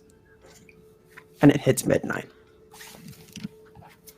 I make sure Cooper is like asleep on a couch in a different room. He's passed out. He's eating some goose. Yeah. He's eating some swan. He's just like Yeah. out cold, just being like, best mom in the world. Ooh, I very passive aggressively like throw a blanket over him. Don't suffocate. Kind of So grumble, maternal. comfortable as he rests, holding the chicken Oh, so cute. to his heart. And time comes. You perform the ritual. You dip the tip of the arrowhead into the blood and place it against a large mirror that seems to span from the floor up half a wall. And in this case, these are very large. It's almost a floor-sized mirror. It's very beautiful and gilded. And as you Is it the place one it, that Delilah bought back from America, or is this just one of the mirrors? this is the one you brought back from America with you. So it's my It has more mirror. significance to you. And as you do press it upon it, you see the mirror disappear. The reflections stop. And you see instead what looks almost like a black void beyond. Well, Merry Christmas, everyone. If you would follow me, I will be going into this mirror now. And if not, have a lovely evening. And she'll just step through. She's a good Cool. hostess before she leaves.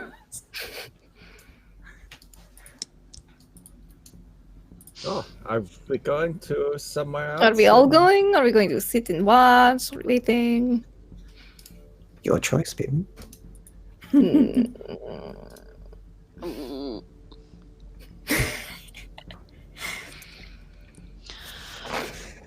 Well, if I knew we were going on an adventure, I would have packed differently. And he looks I pack over the to same like for everything. he looks over to like a servant or something, and it's like, "Would you fetch my bags, please?" Of course, they say, and they bring your bags. Looking very confused at what's going on. The one servant that's awake at this hour. He's new. It looks like he probably will be new, and then will never get past that point. As he's probably going to quit. Oh yes, quit.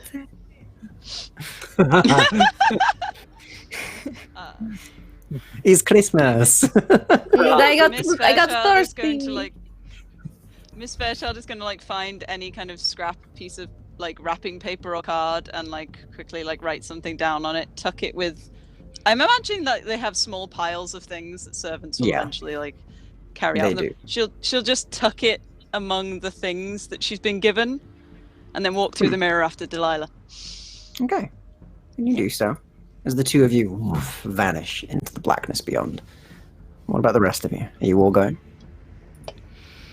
I couldn't possibly allow the ladies to go alone, so gentlemanly order does dictate. And he takes a deep breath and then steps into the void. Okay.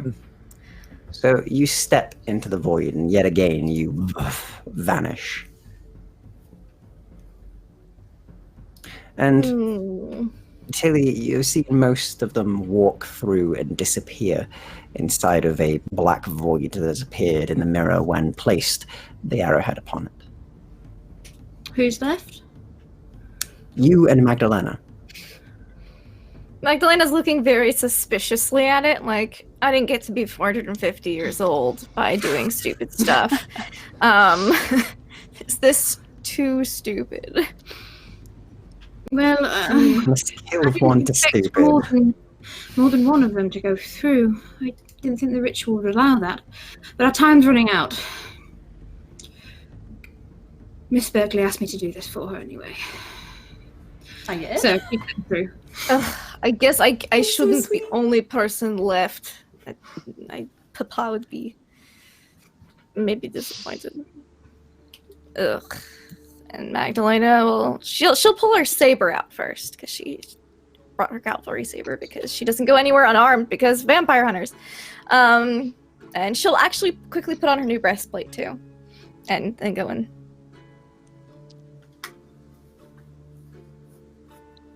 Okay. So you step in, as each of you step into the blackened void beyond, where you've opened a gate to the world in between.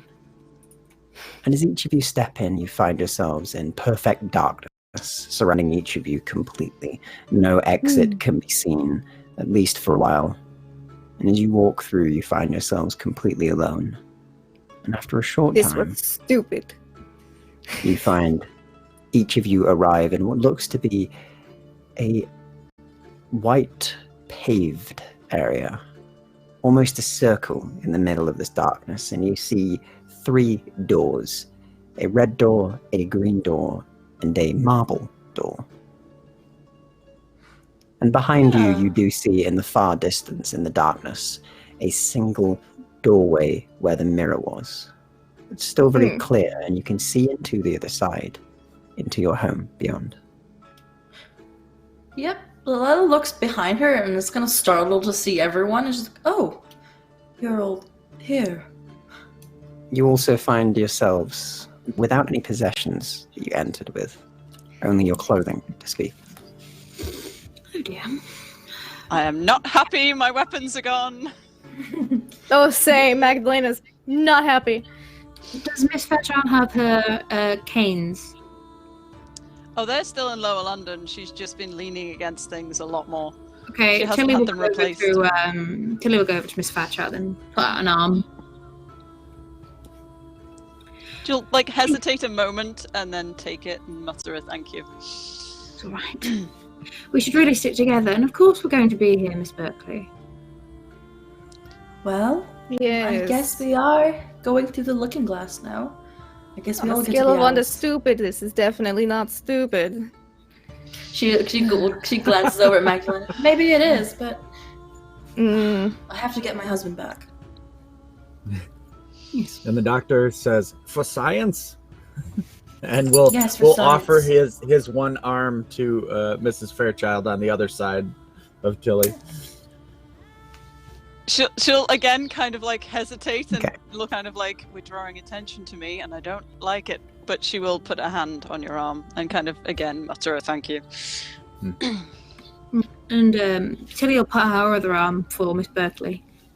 For family. Yes, and for friends. She'll loop her arm around. Right. Well, I'm honestly at a loss. Usually the mirror just responds when I sing. Though I'm afraid that if I did, the angel would come. I think we want to avoid your angel and just find your husband. She nods. So, One of these doors, then. lead on, Miss Berkley. Red, green, and marble. Those two are festive, but the marble one maybe is a good start. Rather tomb-like, in my opinion.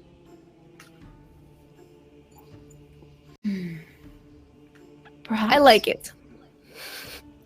Yes. It's less Perhaps it festive, suits. more elegant. It's a different type of festive, I suppose. Okay. Eh. Okay. So do you decide to enter? Which one do you go for? Red, is it? No, we're going for the marble one first. Marble first. Okay. So I don't like go your okay. That was towards- scary. So you go Look. towards the marble door, and as Yes, you do, the red you door. begin No, to I'm kidding. you begin to hear a voice emanating from within, a male voice, seemingly. Opera singing. As you hear it through The the voice of the cracks of the teacher? door. Is that the You've voice of a rarely tutor, heard though? them sing. You've heard them guide you, but you haven't heard them sing like this. You not except the first time, huh? Except the first time. Yeah, she kind of Only like she kind of looks almost entranced, and she kind of hesitates as her hand goes over the handle. I've never heard the angel sing since the first time.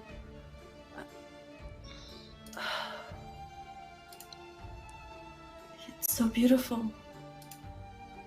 You don't hear it Yeah. fully, just the hint of it. Do we also hear it?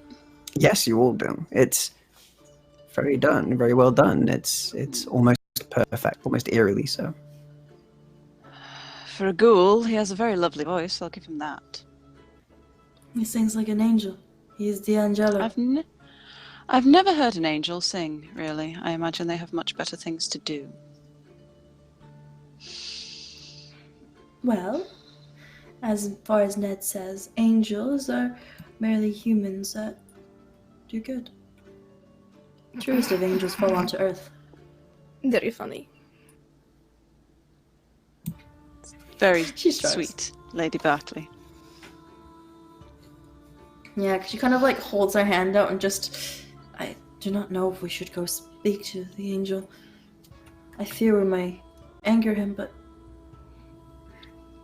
Well, You you sing. could Okay, well, listen. there are other doors we can go up to and listen. And There are I'd rather think at the least thing two. keeping your husband away from you is probably not going to be the thing that gives him back. No. you're right. Well, you know what they say, green for go. So she'll go over to the green door and just green take a listen. Yeah.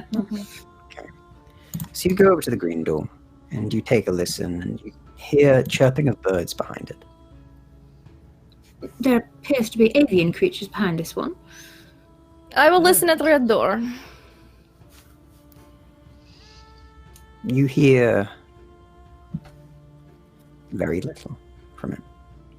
I hear very little. I might change mind. I might like this door. Birds. It's good color. Yes. And just so you See, know as any- well, from right to left, it goes green, marble in the middle, red on the left. Okay.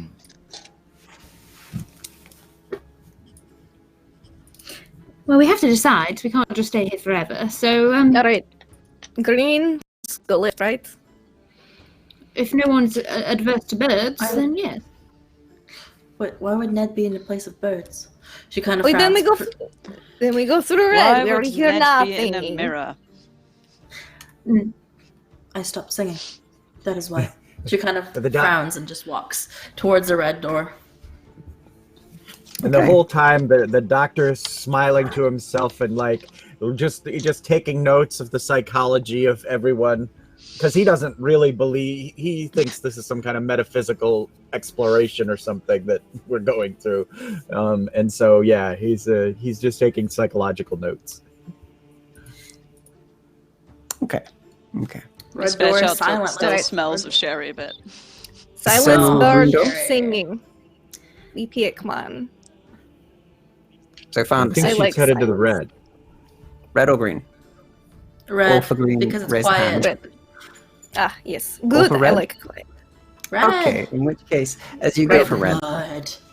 you head to red, and you go through. And as you open the door, the wood itself feels slick to your hand and stains it with a red of blood. Oh. I think about it before I taste it. I'm like, "Ooh." And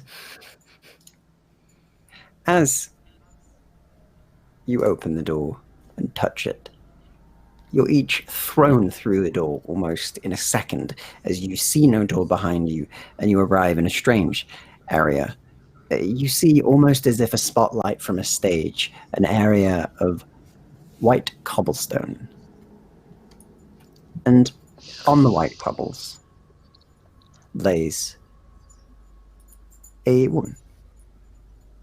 Has very beautiful blonde flowing hair and looks rather frail. But the thing that you notice more about them is that they have a large stain of red upon their gown at the front, from the center all the way out.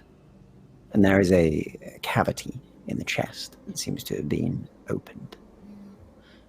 And they lay on the cobbles in the arms of a rather unassuming looking gentleman, hair swept back but tousled and unneat at this point.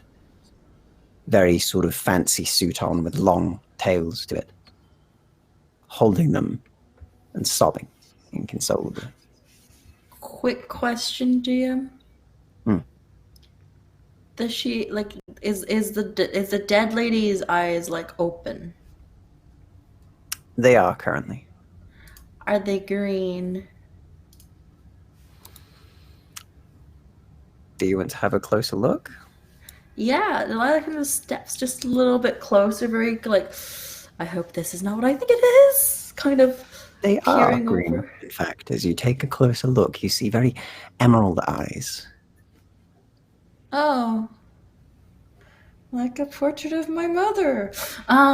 She looks down at this, kind of taken back, but kind of very morbidly curious, kind of bends to see the sobbing man. Does it look like a very familiar face at all? Very much so. You remember them as your tutor, your teacher, the man in the mirror, the angel, the one who taught you to sing. They seem to not know, but they seem to sob and hold them, and blood covers their hands, their shirt, as they shudder and hold them. Delilah takes a couple of steps back, because that woman looks like most of the women in her family that she's seen, and just...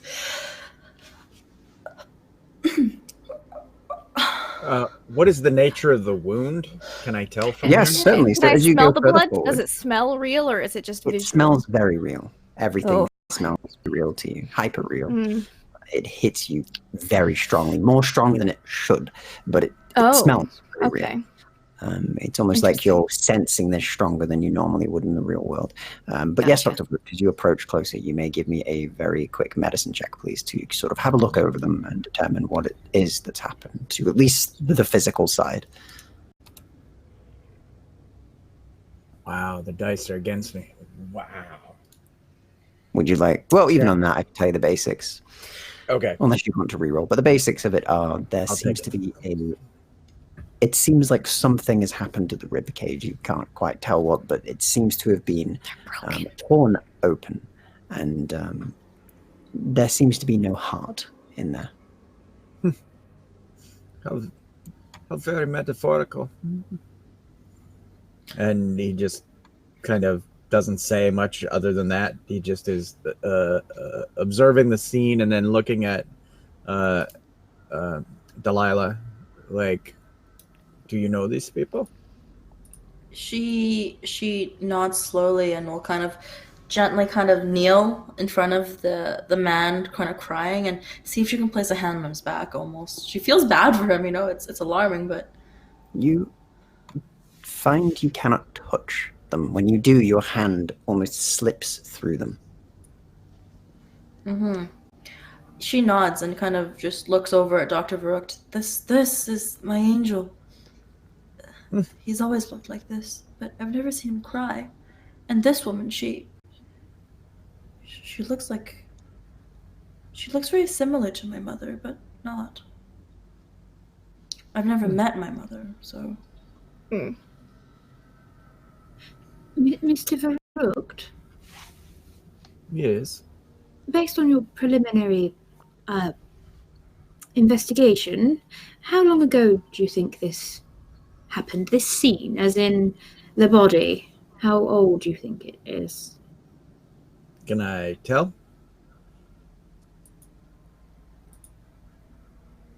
If you give me a forensic science check. I'll also do one. I'll look for blood pooling, see Know whether. how fresh it seems. I'm used to murdering people. Check. And the others can give me a forensic science. I want to check something too, but after they do it, I have something I'm going to use about. my master detective on that and do a reroll. 17. I'm very familiar with how fresh bodies are, murder, and blood. 18. Okay, so the both of you determine quite easily. This was within what seems to be the last, perhaps, hour. It's hard to track down an exact time, given that you're inspecting it from purely an observational way. But it seems to have happened within the last hour. What you can tell, however, quite easily, Miss Griffiths, with your 18, is that the wounds itself were done with a very sharp, curved blade, and they seem to have been almost surgical in their exactness, you could say. The ribs themselves haven't been broken open. They've managed to essentially make a cavity, go underneath the rib cage, and remove what they needed. It's very artfully shown as well, the skin peeled back and pinned, almost to make it like a piece of art. Surgical imprecision, Dr. Verrucht. Whoever did this had great skill with a knife and probably had to take quite some time. The ribs aren't broken. They were clearly just looking to remove the organs. Can I tell if the wounds were made post-mortem or whether they died while under operating? On your 18, it seems to have been done while they were alive. Yes, if you look at the splatter here, this was definitely struggle. Yes, the operation was done while the victim was Magdalena still was standing back until she saw Delilah's hand go through, because she's like, "Oh, good, I can't. Okay, blood's not actually here." And then that's when she got closer. Curved blade. I know that much. So, GM, I have a question as well, actually. This is Certainly. nothing to do with the scene of the murder, but from their clothes and the silhouettes of her particular types of cloth and the paneling of her dress, and of course the way that his suit was tailored. Okay. What era was this? Seems to be What time was this from? pre-plague. Perhaps. Plague. So we're Or looking at perhaps how many years? Just after, but the clothing itself looks to be that way. So around 20, 25 years. 20, 25 years ago, so around It's time I either was at the born. start of it, when other things weren't quite hitting as hard, or it's before. It's hard to tell.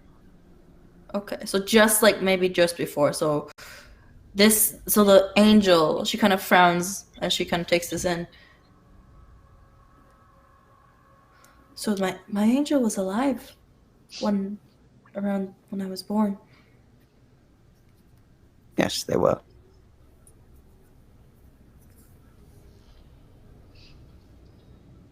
And it's as you think that you see another scene play out.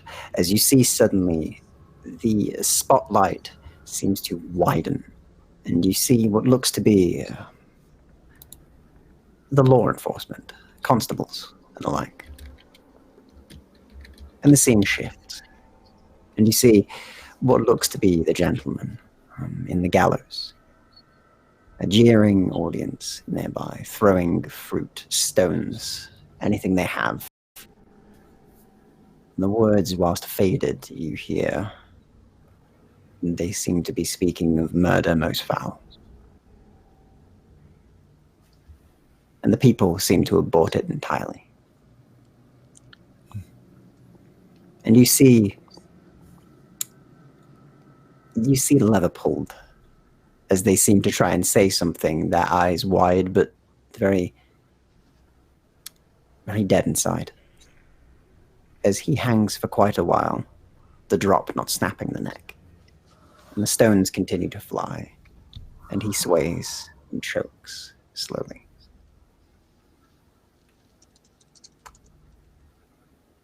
And it's at that point, in the red door,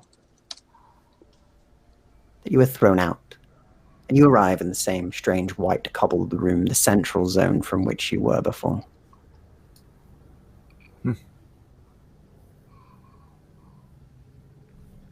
So So, it's red, sends a green, sends a marble. Seems to be the route that we're supposed to take, I imagine.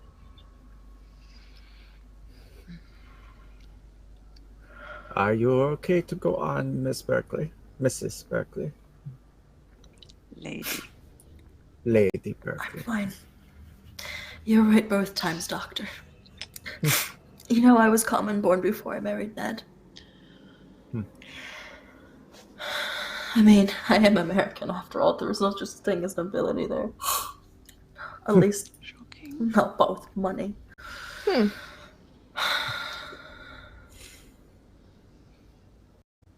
I can't believe my angel suffered so much. Everyone suffers. It's rather the human condition. And how do we know that he is not the one? I mean, circumstance. He could have killed her. Why would you kill someone you love? It's It the mind happens. works. It's I more of a mean- philosophical question, but it happens every It day. does happen. It's quite often, at least once or twice a century. For me personally. I just don't understand. That woman, she looks like the portraits of my mother, but my father said she died when I was born. Maybe he lied. Why would he do that? To protect does you. Angel even know My my papa mother? lied to me for a Jimmy, while you are too. muted still, by the way. And he would go out to country home, and then he'd come back better. Turns out he was just buying a new war horse every time to protect me. So, perhaps Possibly he not the protect- best example. I do turn to Dr. Verrucht as well and go, it would make no sense for a man to be crying over a body that was dead over an hour ago. Especially when he could have been caught by the law enforcement. It seems more he was in grief. I don't think he did it. I don't either, but I don't rule out possibility. I don't rule out that he might not have been in his right mind, but he did not appear to be covered in blood. Any spatter upon him post-mortem. And So, the method does not speak to a crime of passion. No. It speaks to something very else. premeditated. and I'm sorry that there was such an injustice, Miss Berkley. It was ugly to witness. But we will find out more truths behind the other doors, I'm sure. Are you ready for that? Yes. We'll be here, right beside you, okay? Thank you, Tilly. You're more than Thank you, everyone. It's nice to accompany. Yes. Green? Yes. I hope it's pleasant. As you pass through the green door, you find a much more pleasant scene. You see a flowing field of green grass, a rare sight to all of you. You see a very beautiful apple tree. And you see two people underneath on a blanket that you recognize, though much more living this time. And they seem to be chatting and quite close and talking. But you do see one key difference. If you can give me a quick wit check, those of you who are looking over the scene. And is there anything in particular you're wanting to look for? Well, who are these people? And where this is? Does it feel like America? Does it feel like Europe? And what's... Yeah. Okay, so you can give me a wit check for that. And what were you saying, Miss Fairchild? Can I use etiquette to try and determine their relationship and if Certainly they're being can, yes. improper? Oh. 100% can. So as for you, quickly, Loria. Delilah, you can see, you can tell at least that this seems to be more European in look. The way they're dressed, the style of clothes they're wearing, the way this certain meadow that you can afford to see is laid out, the birds and the rest of the wildlife here. It speaks of Europe. Okay, and it's the blonde woman again, right? Yes, same two people, the blonde lady and with the green eyes, and of course the dark-haired gentleman in the very fine suit. But today he's wearing a much more relaxed shirt and trousers. They're still a little bit fancy. And as for yourself, Fairchild, you can get to that in a second. Miss Fairchild, you, as you're looking over and you're thinking about etiquette, you can tell that they are being somewhat improper. The meeting seems rather secretive. It seems to be that they both have a giddy excitement about them, but they also seem to be trying to hide something, probably their relationship, you imagine. And as for yourself, Tilly, as you're looking over... Can I specify what I'd like to look for? Yep, certainly. Baby bump. You see a baby bump. Yes. Not far along, however it seems. Mm-hmm. Magdalena's looking for anything supernatural about the gentleman in particular. You see nothing supernatural at all. Okay.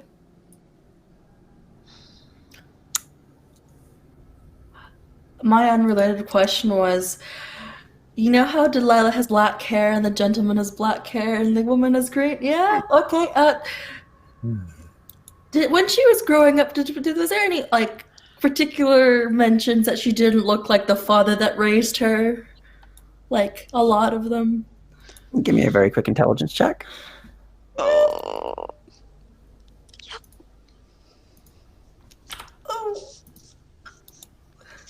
17.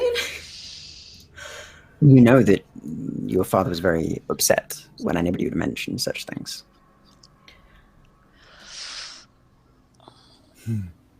Your father had brown hair and seemingly blue eyes.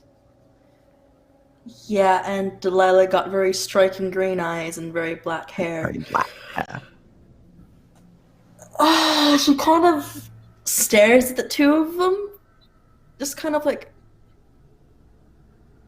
stone-faced, really. There is nothing in her expression. Like...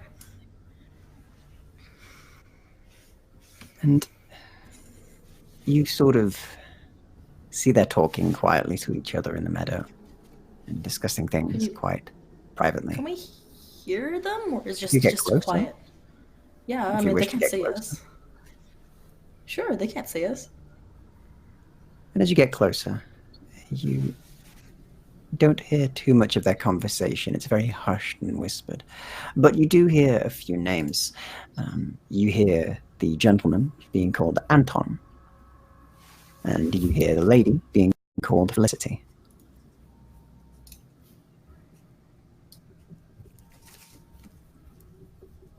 Did my father say my mother's name is Felicity? Your father said their name was Jane. Okay. I'm very confused. This is fine. Okay. Jane Felicity something. Doe. Jane Doe. Oh yeah, sounds about right. Yeah, she's very confused. She will just kind of... Appropriately so. Yeah. And Tilly, could you please give me a quick history check actually as well, please?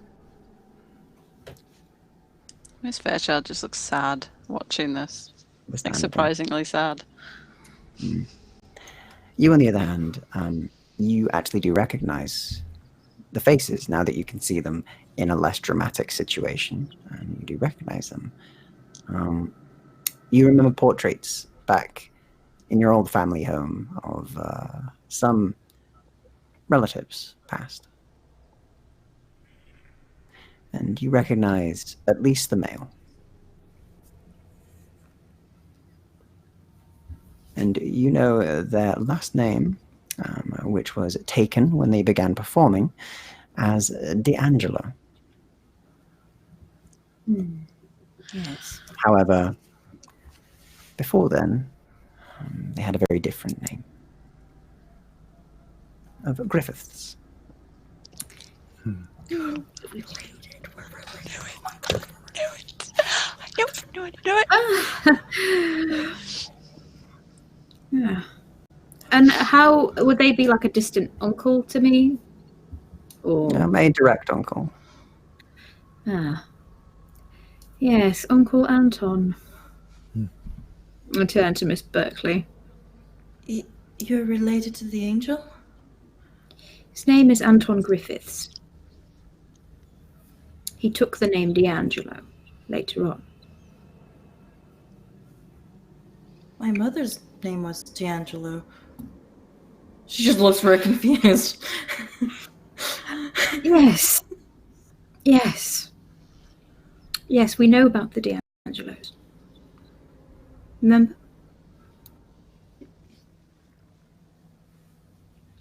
It seems you and I are more entwined than I once believed. Miss Berkley. Miss D'Angelo is pregnant over there. I think you're in this scene. Goodness. Quite. Then who is my father?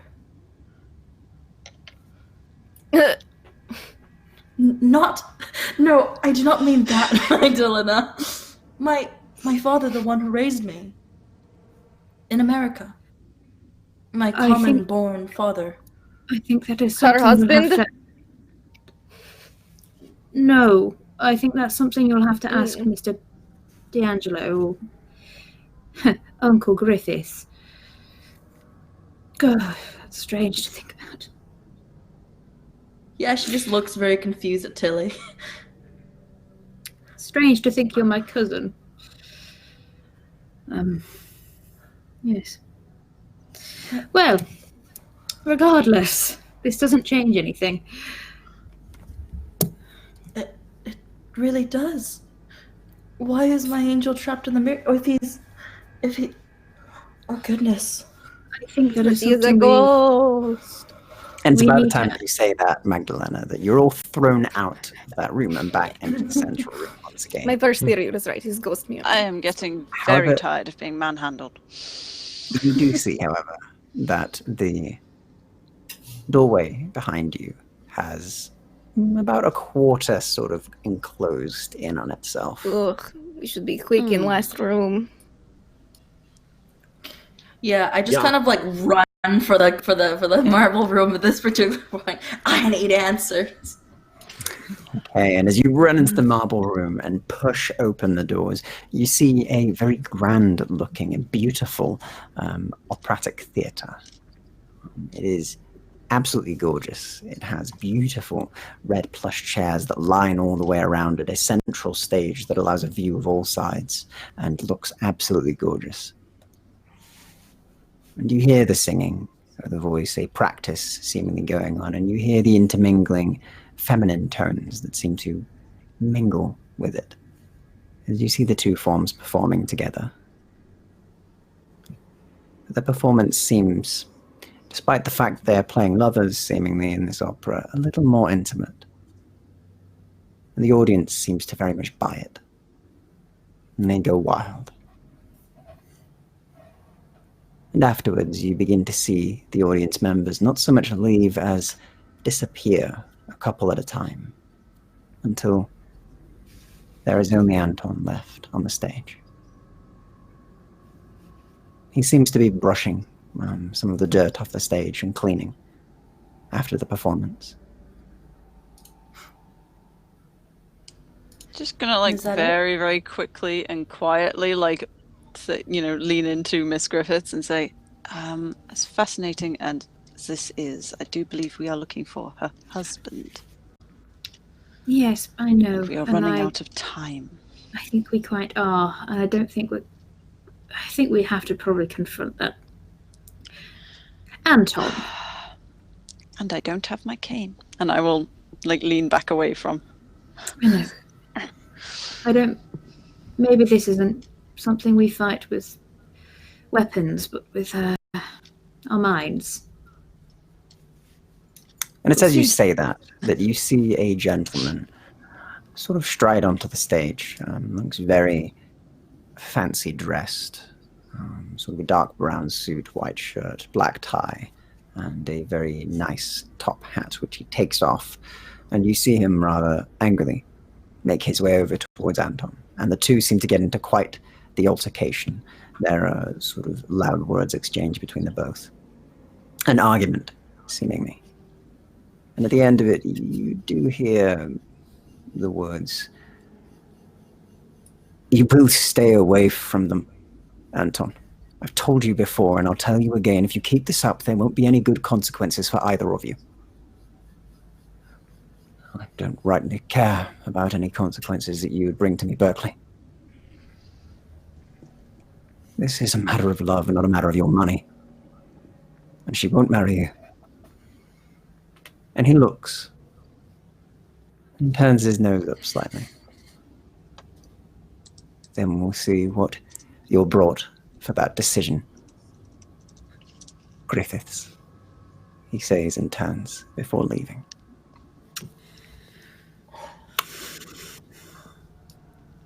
Question, GM. Back to the first scene. Yes. The lady who was cut open with surgical care. Which you may revisit if you wish. No, I'm not going to. I have perfect memory. I have no need to. But I think about that scene again. Was the stomach also cut open along with the wound? Or it was. No. Yeah. No. Oh my goodness. No. Oh my god. How does your mind work? Miss Berkley, you would. I'm sorry to tell you this, but you're Mr. Berkley. He stole you from your mother's womb. Ned? No. But Ned's 20. No. Your father. The one who raised you. He wasn't a Berkley, he was a tailor. He was nothing, a nobody. She shakes her head. No. The actual Lord Berkley, he was Ned's father, and he died a long time ago. Maybe I've Wonder how. Maybe I've got it wrong, but you were definitely... The lady was subjected to a cesarean. What? No, there's no Sumerians left. No. I see. Mr. Ville, a cesarean is where baby is cut A out. non-natural birth. Yes. Oh. Ooh, that's a thing? Yes. Apparently. And I mean, not to niggle, but the people of Sumeria, the people still exist, even though the country is gone. So, Yes. Dr. Ville, just a little bit off track.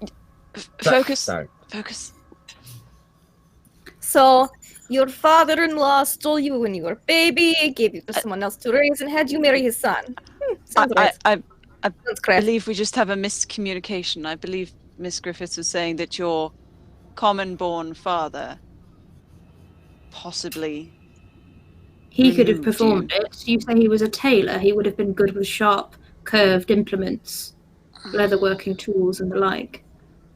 There was an artist's touch to the cuts.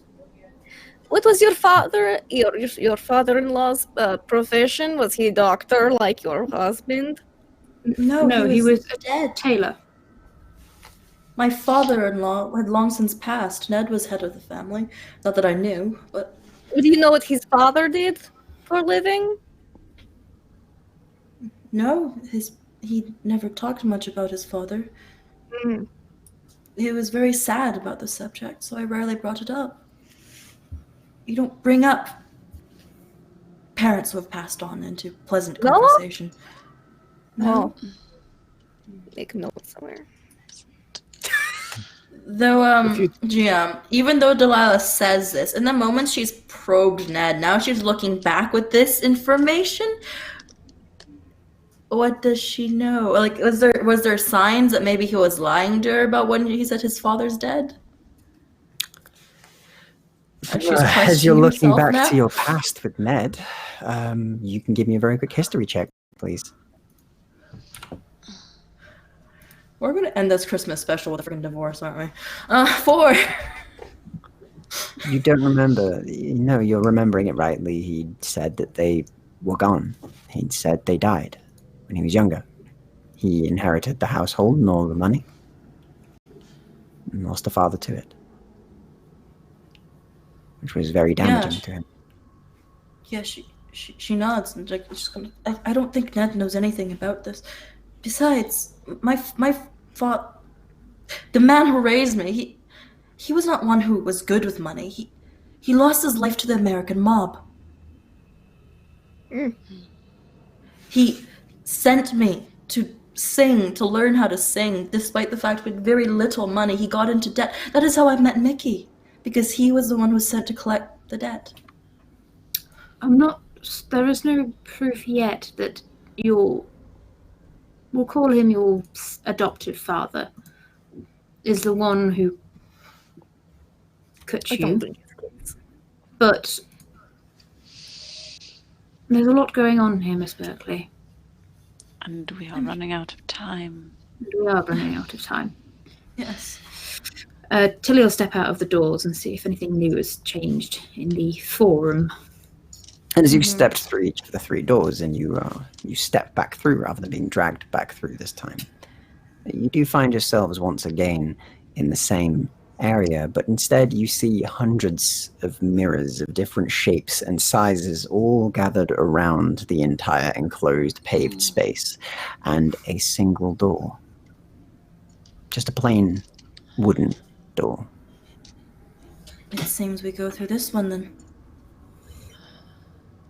Do you want to go Rather that first? than one of the mirrors. She nods. Yes. Well, This seems like trap. it Oh, yes. most likely is. Well, let us not tarry. We do not want to be stuck here for the rest of our lives. That's a very long time. Yes. Delilah will kind of like... Oh my god, that actually helped with my heart. Thank you. Oh. Yeah. Delilah should not dither any longer and will basically proceed briskly. And as you proceed through, you do see inside of the room a rather plain household. And inside, sat at a table, is Ned. He looks tired, worn, like he's not slept in weeks, and very hungry and thirsty. And his eyes are a little wild at the time, as he sees all of you and looks confused. What are you... Wait. Ned? Delilah, you're here. Is this... What You're kind not of a trick is this? Is this you again, monster? He says as he continues to look around. Ned? Delilah just quickly, like kind of takes quick steps and places her hands on his face. If she can touch it. You can, and your hands do touch the face, and he feels like Ned, warm to the touch still. As he looks at you confused, he flinches away hard for a moment, but then looks at you. Ned, it's really you?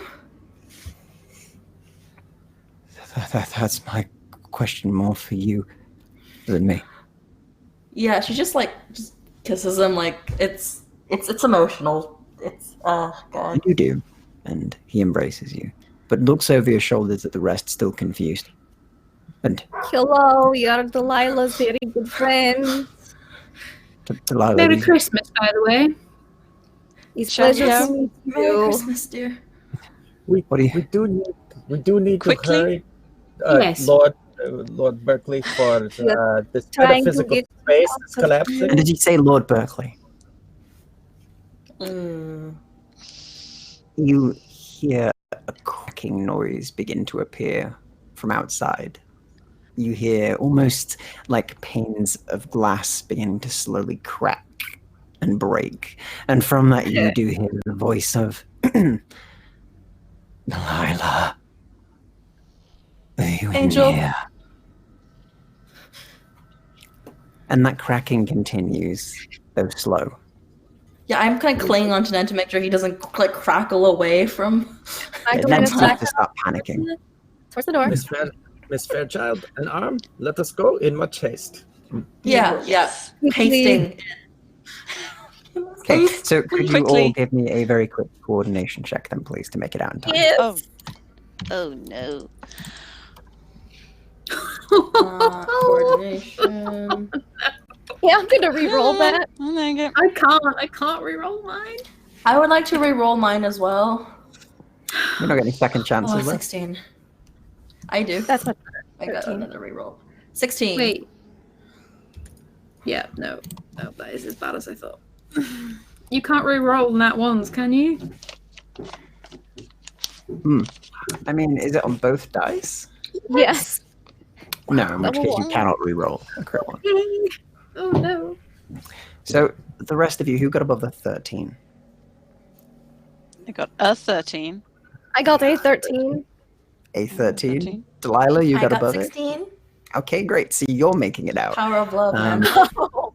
Oh, As you're great. dragging Ned along with you and you're both running out and you manage to make it to the door as you see these cracks appearing in all of these mirrors all around you, and you see the refracted face which is broken and distorted by the cracked mirrors of the man you know as the angel, as they're staring at you and yelling and shouting and screaming for you not to take them away. All seems to be screaming at the Berkley more than you, at Ned more than you, and is furious. And the rest of you seem to drag behind, almost like you're running through almost thick sand, as you see Delilah sprinting out and make it to the pain that will make their way into the real corporeal world, but the rest of you are lagging behind, and those cracks continue to get more, and you continue to hear the booming voice of, "You won't take her away from me again, Berkley. Come back Can, here, you coward." Can I make a devil's bargain? Yeah, I'm listening. Let me just get the cool little UI to go along with that. Let go of me first. Let me just click this, and then this, and then yes. Why is there a skull What can I there? do for you, Dr. Varuk?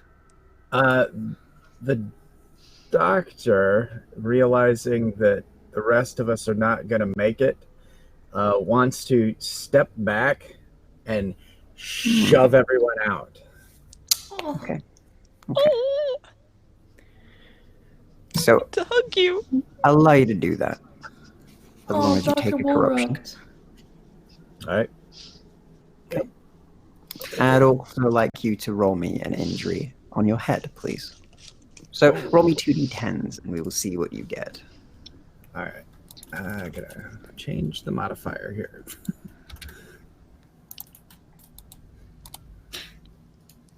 GM. Just going to resolve this first, Okay. and then I'll get right back to you. But pulled upon the devil's bargain, so he gets focus for a moment. So I'm going to type in the good old broken ribs to find the injury table. Yeah, Seasonal broken ribs. You know, they break like candy cane stripe. I'm pretty sure if in it was my a head. torso injury, that would be broken ribs, though, with an 'Tis 11. the I know. season to be broken ribs. Yes. Tis the season, broken ribs Ow, now. ow, ow, ow, ow, ow. Broken ribs is this game's subtitle. So, Dr. Varut, what did you roll, please? 11. Okay. So, Dr. Varut. Now, I will say that if you take this, you will be concussed. However, I'll let you push it up or down by 1 injury level, if you wish. But I'm not telling you which one's which. Mm-hmm. All right. Up or down, Doctor? We might as well go for broke, as this is metaphysical and it is my head. Meh, we push the boundaries. Let us go up. Let us go up. So 4 above. Lucky for you, with your 11 will be a 15, which will just take you into a disfiguring scar. As you push them out and you see these mirrors shattering and pieces fall towards you, and one hits you directly in the side of the head, clipping one of your ears off and chipping a part of your jaw away, the bone exposed to the air. And you will also need to make me a very quick vitality check. All right, that I can do. Hi. Tesla's coming at the right moment. We all need to come. 20. Okay, so even with that biting pain, that searing hot pain, and as you feel that glass tear the skin off of your face, as you feel part of your jaw chip away, and you're hit and you're sent to the side as you push the rest of them towards the exit, blood smears and splatters all down you and across the pane that falls to the ground and shatters into hundreds of tiny little pieces. You manage to make it to the end of the road, and you all make it towards the black pane of glass that seems to go into the real world. Do you pass through? Yes. And also, Tilly, what was it you want to do? Tilly will not pass through. Okay. Same, The rest of because you I can have see reason Miss Tilly to Fairchild will and not pass Delilah. through until everyone else has. In fact, Well, you've been pushed by Brooke, so. But because you of all my are, nat but it seems ones, you've pushed them to the pane, Mm-hmm. but the rest of you are still stood there. As before, I'm gonna I go leave. through. You're Yeah. out, man. You're just like, nah, bye. Yeah, I kind of just stop right at the exit, and I kind of like hold Ned's hands, and I give him a smile. Ned, I love you, and please take care of Teddy. Push them out. The line up. He's pushed out and vanishes into the real world. The Scheiße, dude, you're there. Come out. He's got, he's I bleeding. pushed Dr. Brooke out. 'Cause he needs to go. And I I turned attempt to to Miss push Fairchild. Delilah through. I turned Yeah, to Dr. Miss Brooke, do you Fairchild. accept it? Or are you standing strong? I think with he made this sacrifice, and now they're all standing there, and he's thinking, "What a batch of idiots!" He's like, Magdalena. yeah, the martyr syndrome is like literally the textbook that he read about the martyr syndrome is in his head. He can see the book, and as he goes, I guess he'll go, but he's gonna grab either Miss Fairchild or Miss Griffiths because he only has one arm. He would grab both if he could, but I'm gonna roll a die. Sure. you don't If mind. you're trying to pull yourself out, you can grab one of them and try and pull them through. All right. Odd is Miss Fairchild. What did I roll? Okay. It is even. Even. Tilly. So, I Griffiths. try to grab Tilly and. Sure. Could you give me a contested vitality check, please? Oh, can't be coordination. Definitely. Okay. Don't That's contest fine. me. Oh, that's pretty good. Nice. Okay, no problem. Dr. Varukht, would you like to use a second chance to make your opponent re-roll, or would you like to re-roll on yourself? Just an offer, as you can use second chances. I turn to Dr. Rourke as he's like reaching towards me and go, please, it's family. And I push. We'll see what Push him. happens first, Dr. Varukht. Yeah. Do you choose to re-roll or not? No. In No. which case, you can first. He'll look very, very sad. Like Mhm. he tried. You know what I mean? Like, okay, and tip through. And you tip through, and you immediately hit the ground in the Berkley Estate, with Ned looking at the mirror, which reflects back perfectly, and looks shocked and surprised and confused. And Magdalena probably just chilled, and yes. Oh, Like, good, how you are you made it. I looking, liked Magdalena? you. Yes, indeed. He kind of On a points at his scale of 1 to face. stupid, are they doing the stupid? They're very stupid. Give me my Ugh. bag. Yeah. And meanwhile, inside of the mirror world, Delilah, Tilly, Miss Fairchild, you're all still inside as the door continues to get smaller and smaller by the second, and the glass continues to shatter and break. You know the angel won't hurt me. She looks at two of them. You should probably go. Your angel, quote unquote, stole your husband, so forgive me if I don't exactly believe that. Can we leave and have the discussion on the other side where we're not trapped forever? No, I'm gonna face it. And be quiet. I'm right here, Angel. She kind of turns and just stands. This is ridiculous. By the way, through gritted teeth, I say to Magdalena, don't let him go back in there. Oh no. I will not go back in there. See, he's smart. He has brain. He has brain of relationship.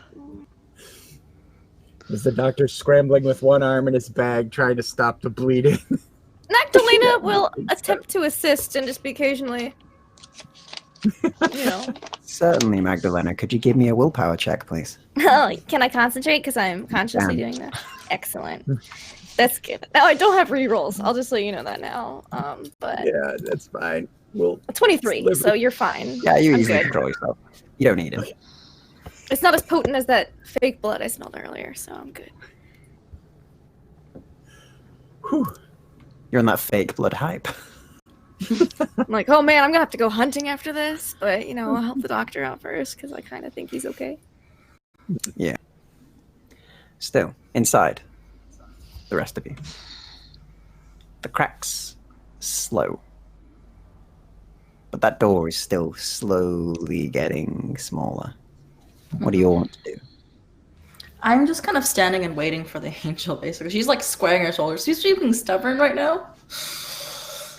You hear a snapping noise, as if metal snapping on the other side and a jingling, almost like chains.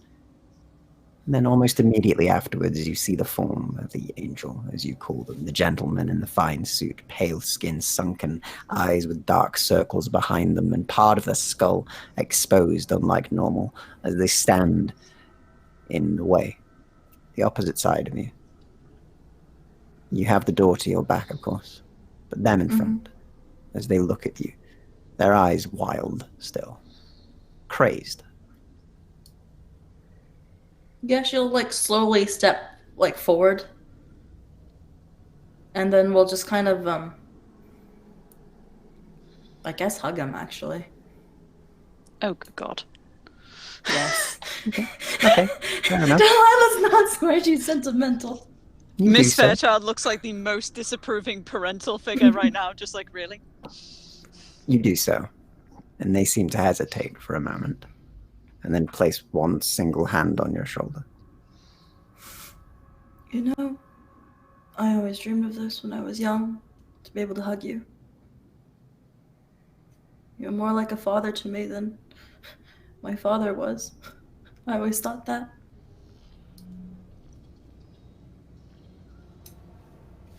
Why didn't you tell me? stole you.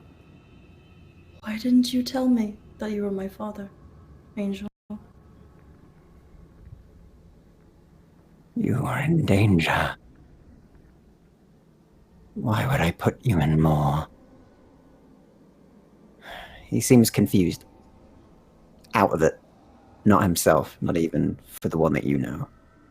Yeah. like, There this seems is to be a not- lot contesting this spirit right now. Yeah, There seems to she just be a kinda- lot of grief, a lot of anger, a lot of confusion, and some paternal instinct as well. It's Yeah, a she's- strange mix. Yeah, that sounds like a whole nice, like, psychologically messed up cocktail. And she'll just kind of, continue to hug him and just kind of, like, just still, like, be there and just like, I'm sorry.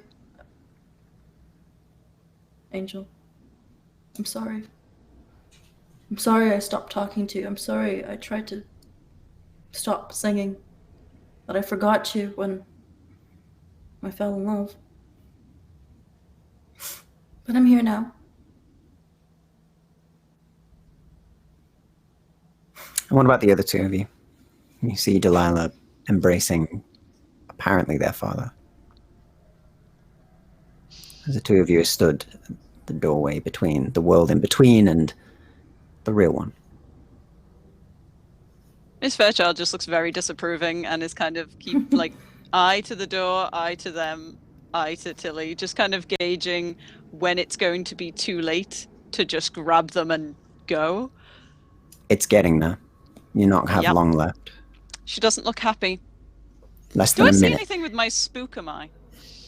Just The spooky entire shit. area Yeah, is completely glowing.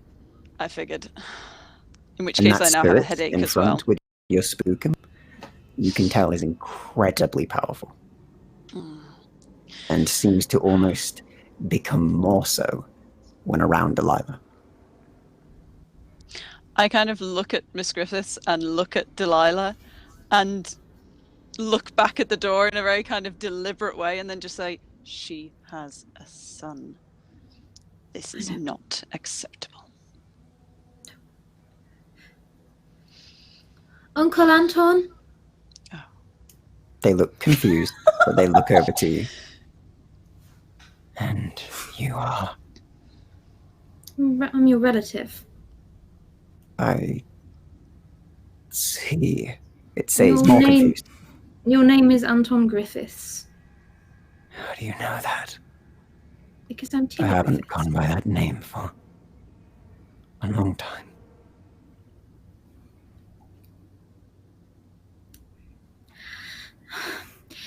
Is there anything you can tell me that I can take back and try and put this right? Because what happened to you wasn't right.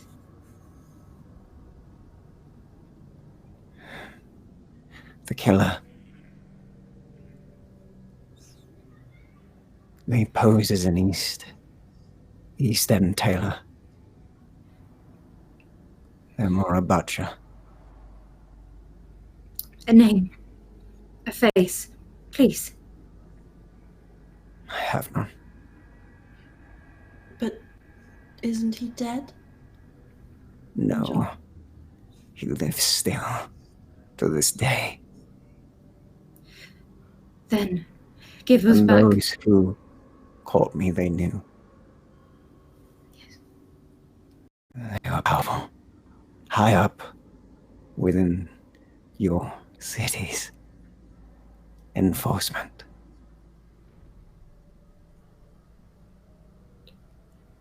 We'll make this Scar right. on their right cheek. Oh, the right cheek. C-shape. Knew it all. Paid off by the Berkleys. You have to let Miss Delilah go. You have to let my cousin go. Please. And you see that the door is being held open, almost. It is a bare amount. It is clinging on. But the ghost itself seems to be keeping the way open for now, as it seems to have got some of its own mind back for but a moment, given the shock of Delilah coming to it, of you speaking about family. And he does reluctantly uncurl his arms and pushes you away, Delilah, just gently by the shoulders. Go, before it takes me again, the madness that has come upon me. I'll still sing for you, Father. She takes a step back. Go. Just grab the back of her dress. Yeah, she's not leaving quite willingly, so go ahead and grab her. Thank you, Miss Fairchild. And do all of you accept being dragged out as the bare amount begins to close in around you? Okay, no problem. Yes. So you managed to make it away, luckily, thanks to Dr. Varuk's earlier sacrifice of making you all near the doorway. So I'll make you make another checks to run away again as you are pulled out and you land on the cold floors again, but then feel the wash of heat from the fire. You made it. And the mirror on the other side seems to just be that, a mirror. Is there anything like remotely heavy near me on the ground where I am? Like, There's anything chairs. heavy. I would like to. I'm gonna just get Dr. to Varuk? my feet and want to grab whatever's closest and smash the mirror. Okay. So you grab top Fire of what was poker? one of the Anything? fire poker. Sure, you can grab a fire That'll poker do. from the fire and just smash that mirror. No, please. Just like, oops. Oh. And as you do, and the glass shatters and the mirror falls around you, you all feel once again a quiet calm. The tension before, the negative feelings you were having, even that melancholy that comes upon you till it all dissipates quite quickly. Now that you're in the real world again, it seems almost like things are set to how they should be. Varuked, your injury seems gone. Metaphysics. I should have known. Is it bad that I just thought, yay, I don't have to update the doll?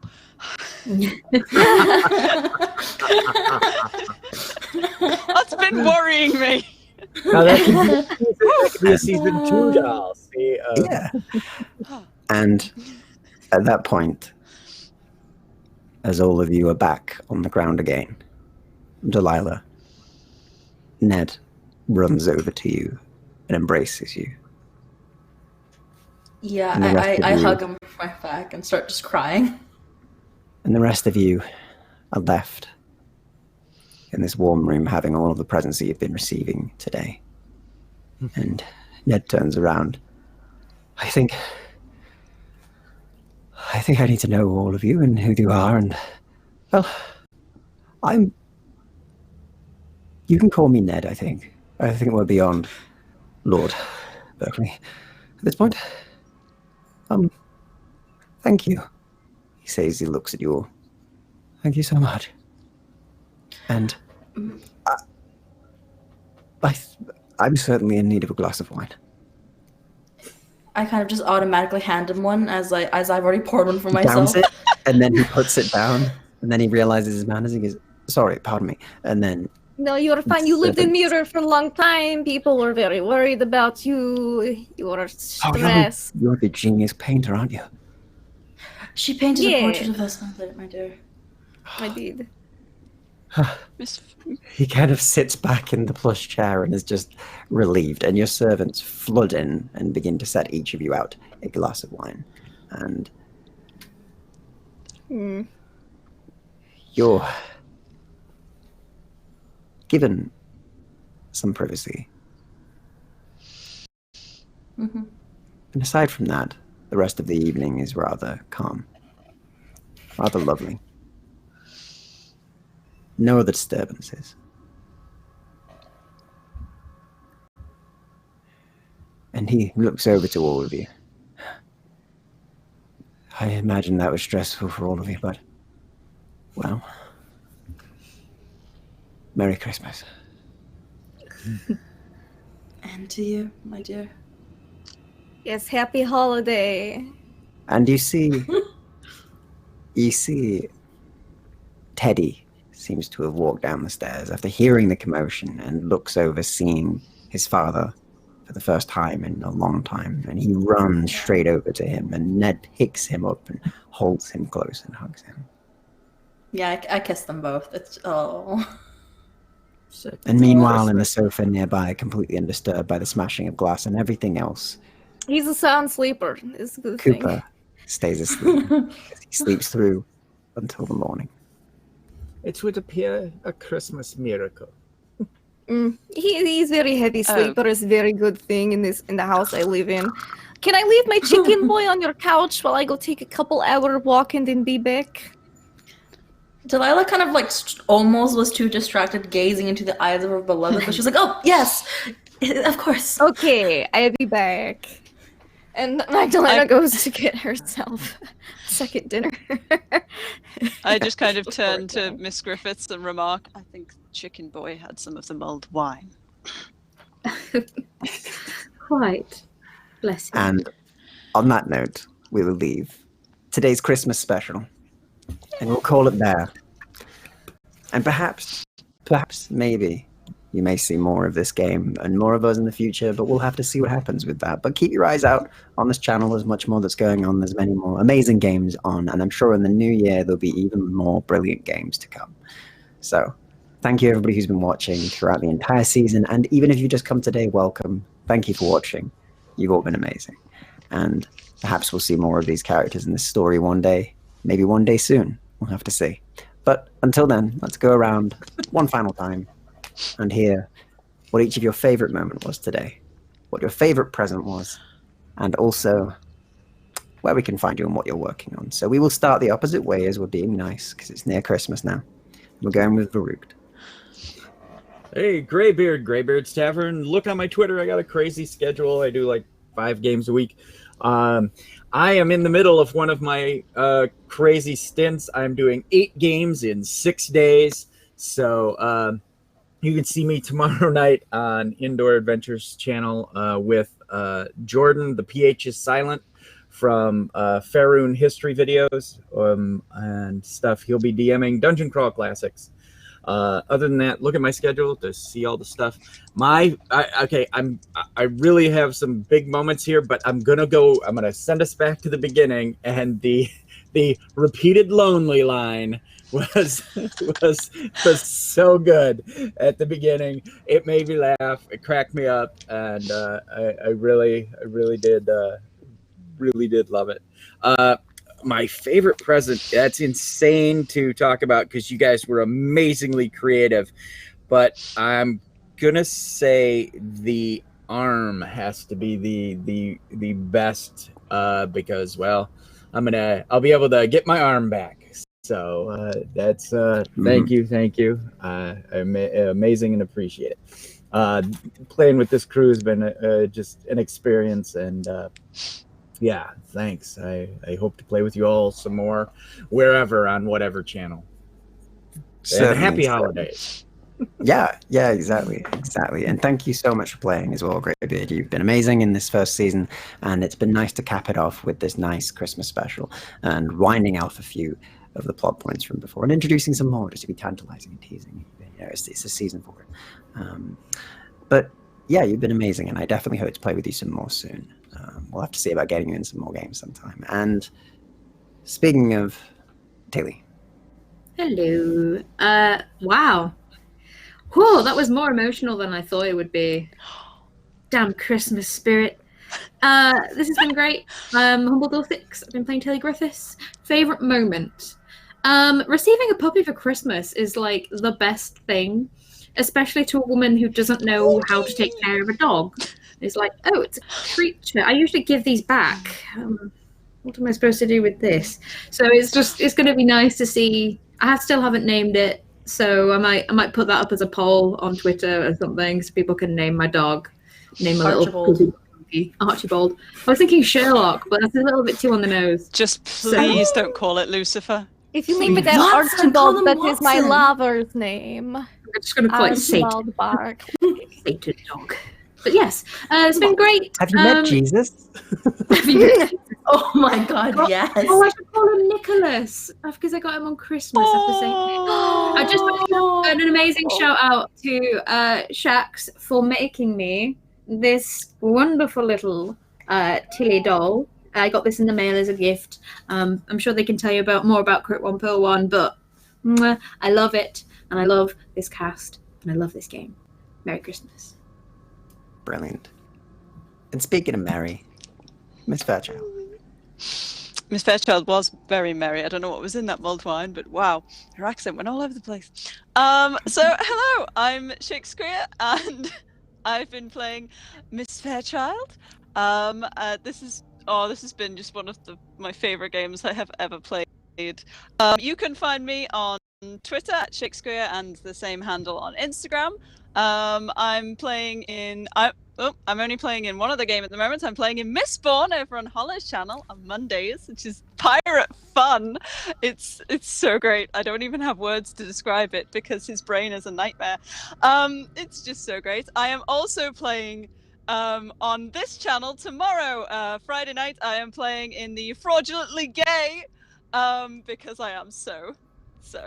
I'm playing in the one shot to raise money for Mermaids UK, which is a really, really great charity and very important to me personally. So please come and check that out. If I'm playing in anything else, you can always find it on my Twitter. You can also find my knitty things because I have a little business called Crit One Pearl One where I knit things. I do custom knits. This is Wool Rooked. And there's Nitty Griffiths, and I'm halfway through Miss Lady Berkley. So I knit things and I take commissions, and it's all fun. My favorite thing has to be that my favorite moment of this episode. There were so many, but oh my god, Magdalena has joined the Mothers Club. Yes, Yes! There's 3 Join of us us. now. Until he's got a dog. Come on, it's great. Dog It mom, was just dog really, mom for life. It was just, yep. It was just really sweet, and Magdalena having to go have an existential crisis, because that's what Christmas is all about. Hiding from your friends and panicking. No, it was really sweet and out of the blue, and I absolutely loved this whole session. It was incredible. Oh my god, I hate that guy, but it was incredible. My favorite gift, they're all so good. But I have You can to do a say few that if you want. You can do as much as you want. I'm giving. anything you give my son is the best gift ever. So like, tiny bunny that was handmade. You know how I feel about stuffed rabbits at the moment. Oh my god, you did that on purpose. Like, I literally spend most of my time with a small child who runs around with a stuffed rabbit. It's a thing. So like, my heart.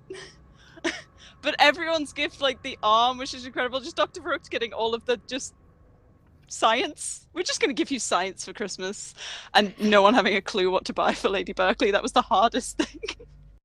And one got Just like, stopped. what do you get? A countess.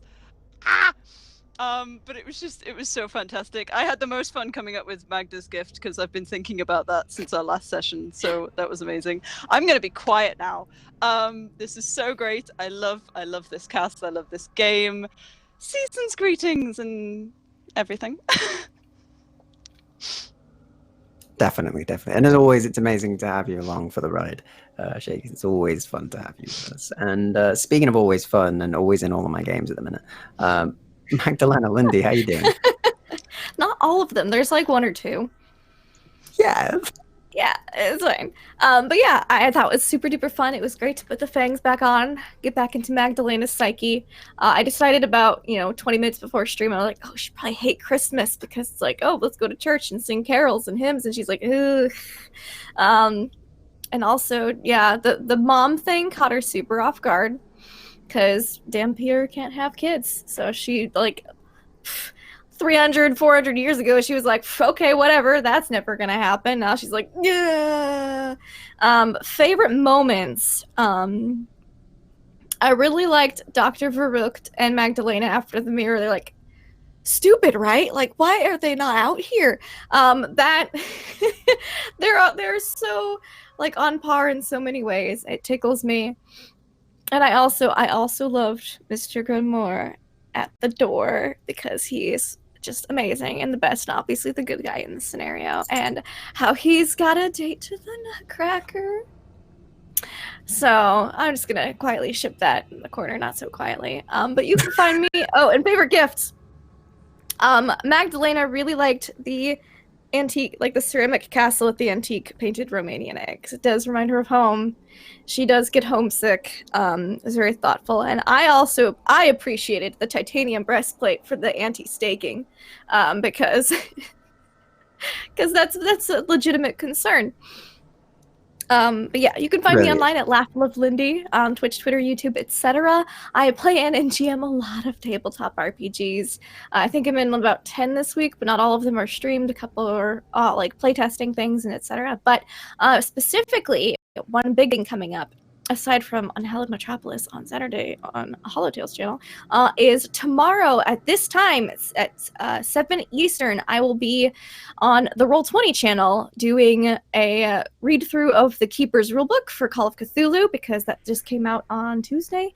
And yeah, I'm a big Call of Cthulhu fan, if you had no idea. Wow. And so I'm going to be going through that, showing out the stuff on Roll20. I think it comes with a couple adventures. I don't know yet. I haven't flipped through it. I'm very excited about it. And yeah, just check out my channel for other stuff. We're going to be doing a kooky Christmas one-shot on Monday instead of a regular schedule because holidays. But I hope everyone has a Merry Christmas and Happy Holidays. And I absolutely adore playing with each and every one of you. So thank you. This was a gift into itself. And thank you so much for playing. And I'm definitely going to tune in for that. I'm excited to see what you do with that for sure. And yeah, exciting stuff. And yeah, speaking of exciting stuff, got your husband back. How's it going? I got my husband back. I'm not even dating, and I'm like, yes, husband. Okay. You know, this is bad when you like put a lot more effort into like just RP relationships. Anyways, so my fangirling aside, favorite moment is what we're talking. Yes, favorite moments. Okay, Delilah's favorite moment, probably Ned. But before this whole thing with Ned, Delilah's favorite moment was probably when she caught Tilly giving the tickets. She was hoping Tilly would give tickets to someone, but she caught it, and she was like, my plot has hatched. It has worked. I ship this, and I will actively now do things. Even if it means teaming up with a Dampier to get them together. What? Anyways, so us, the shipping crew aside, favorite moment, I kind of like, I came in for a Christmas special and it became like a Who's My Daddy kind of game, and that was kind of cool. I liked that. Who the daddy? Oh, who the daddy? So that was really cool. Delilah's not so cool with that. Not fan. Oh yeah, the guy who raised you. Yeah, he's a murderer. He killed your mom. As you do. Fun stuff. Yeah, things that you find out on Christmas. But some other really just playing with the cast again was amazing, and it's just little interactions just between the two. Oh, and of course Miss Fairchild being mommy again. She was just, come on, you've had your fun with the spirits. Come on, the mirror doors are closing. You said 1 minute. So she was, oh my god, amazing. Thank you for saving us from the mirror world. Right, favorite Christmas gift. Snow has one. Loria has one. Real name. And Delilah has one. Delilah's favorite gift, it was probably Magdalena's gift because, as said before, she was a huge fan of Magdalena's work, and she was actually begging Ned to, put in the funds and the money and the time to cajole Magdalena into doing a painting of them, because she's difficult to appease and to get a painting from. So this was like a dream come true. As for Delilah's personal favorite, that's Delilah's. Mine, yes. My personal favorite is, let's see. I don't know. I liked every single one of them, but like my personal's probably Tilly's gift, because I have a small collection of journals that I'll never use just because they're fancy and pretty. And that sounds like something I would love on my shelf to never touch and just worship, because my handwriting will never be good for those pages. So that was like, yes, I want this. That's where you can find me. Not this Saturday, I think. I'm running my own private game this Saturday, but the Saturday after that, I'm going to be yeehawying, I think, with on Hallow's channel, as I play a very, very different character, a very angry, surly cowgirl who, flings magic cards. And, she's currently competing with a guy who flings magic bullets. Very fun stuff, that. Check it out. And as for what I'm doing these days, I've been delving into digital art, so sometimes you'll kind of see me do progress things and draw my cast members, because that is what I do in my spare time, draw fan art. And sometimes sing. And that is me. Brilliant stuff. And yeah, no, it's been I lovely to forgot play a with you thing. all Can I again. just Yep, quickly, shout go out? ahead. just throwing up the Welsh flag made my heart so happy. That was so random. And That, just like, yes. I don't understand how you have it on hand. I It's was my lap just so blanket happy. for my whenever I'm at the computer. This is on my lap. So, That's Like, fair. I That's read, fair. And like- also, welcome raiders. We're at the very end, but thank you so much for raiding. But here's yeah, the no, Welsh thank flag you so right much, here. everybody, for playing today. Thank you very much for all of you watching. You've all been amazing. I hope you all have amazing holidays, whatever it is you're doing on them. I hope you have a lovely time, whether it be with family, friends, or neither.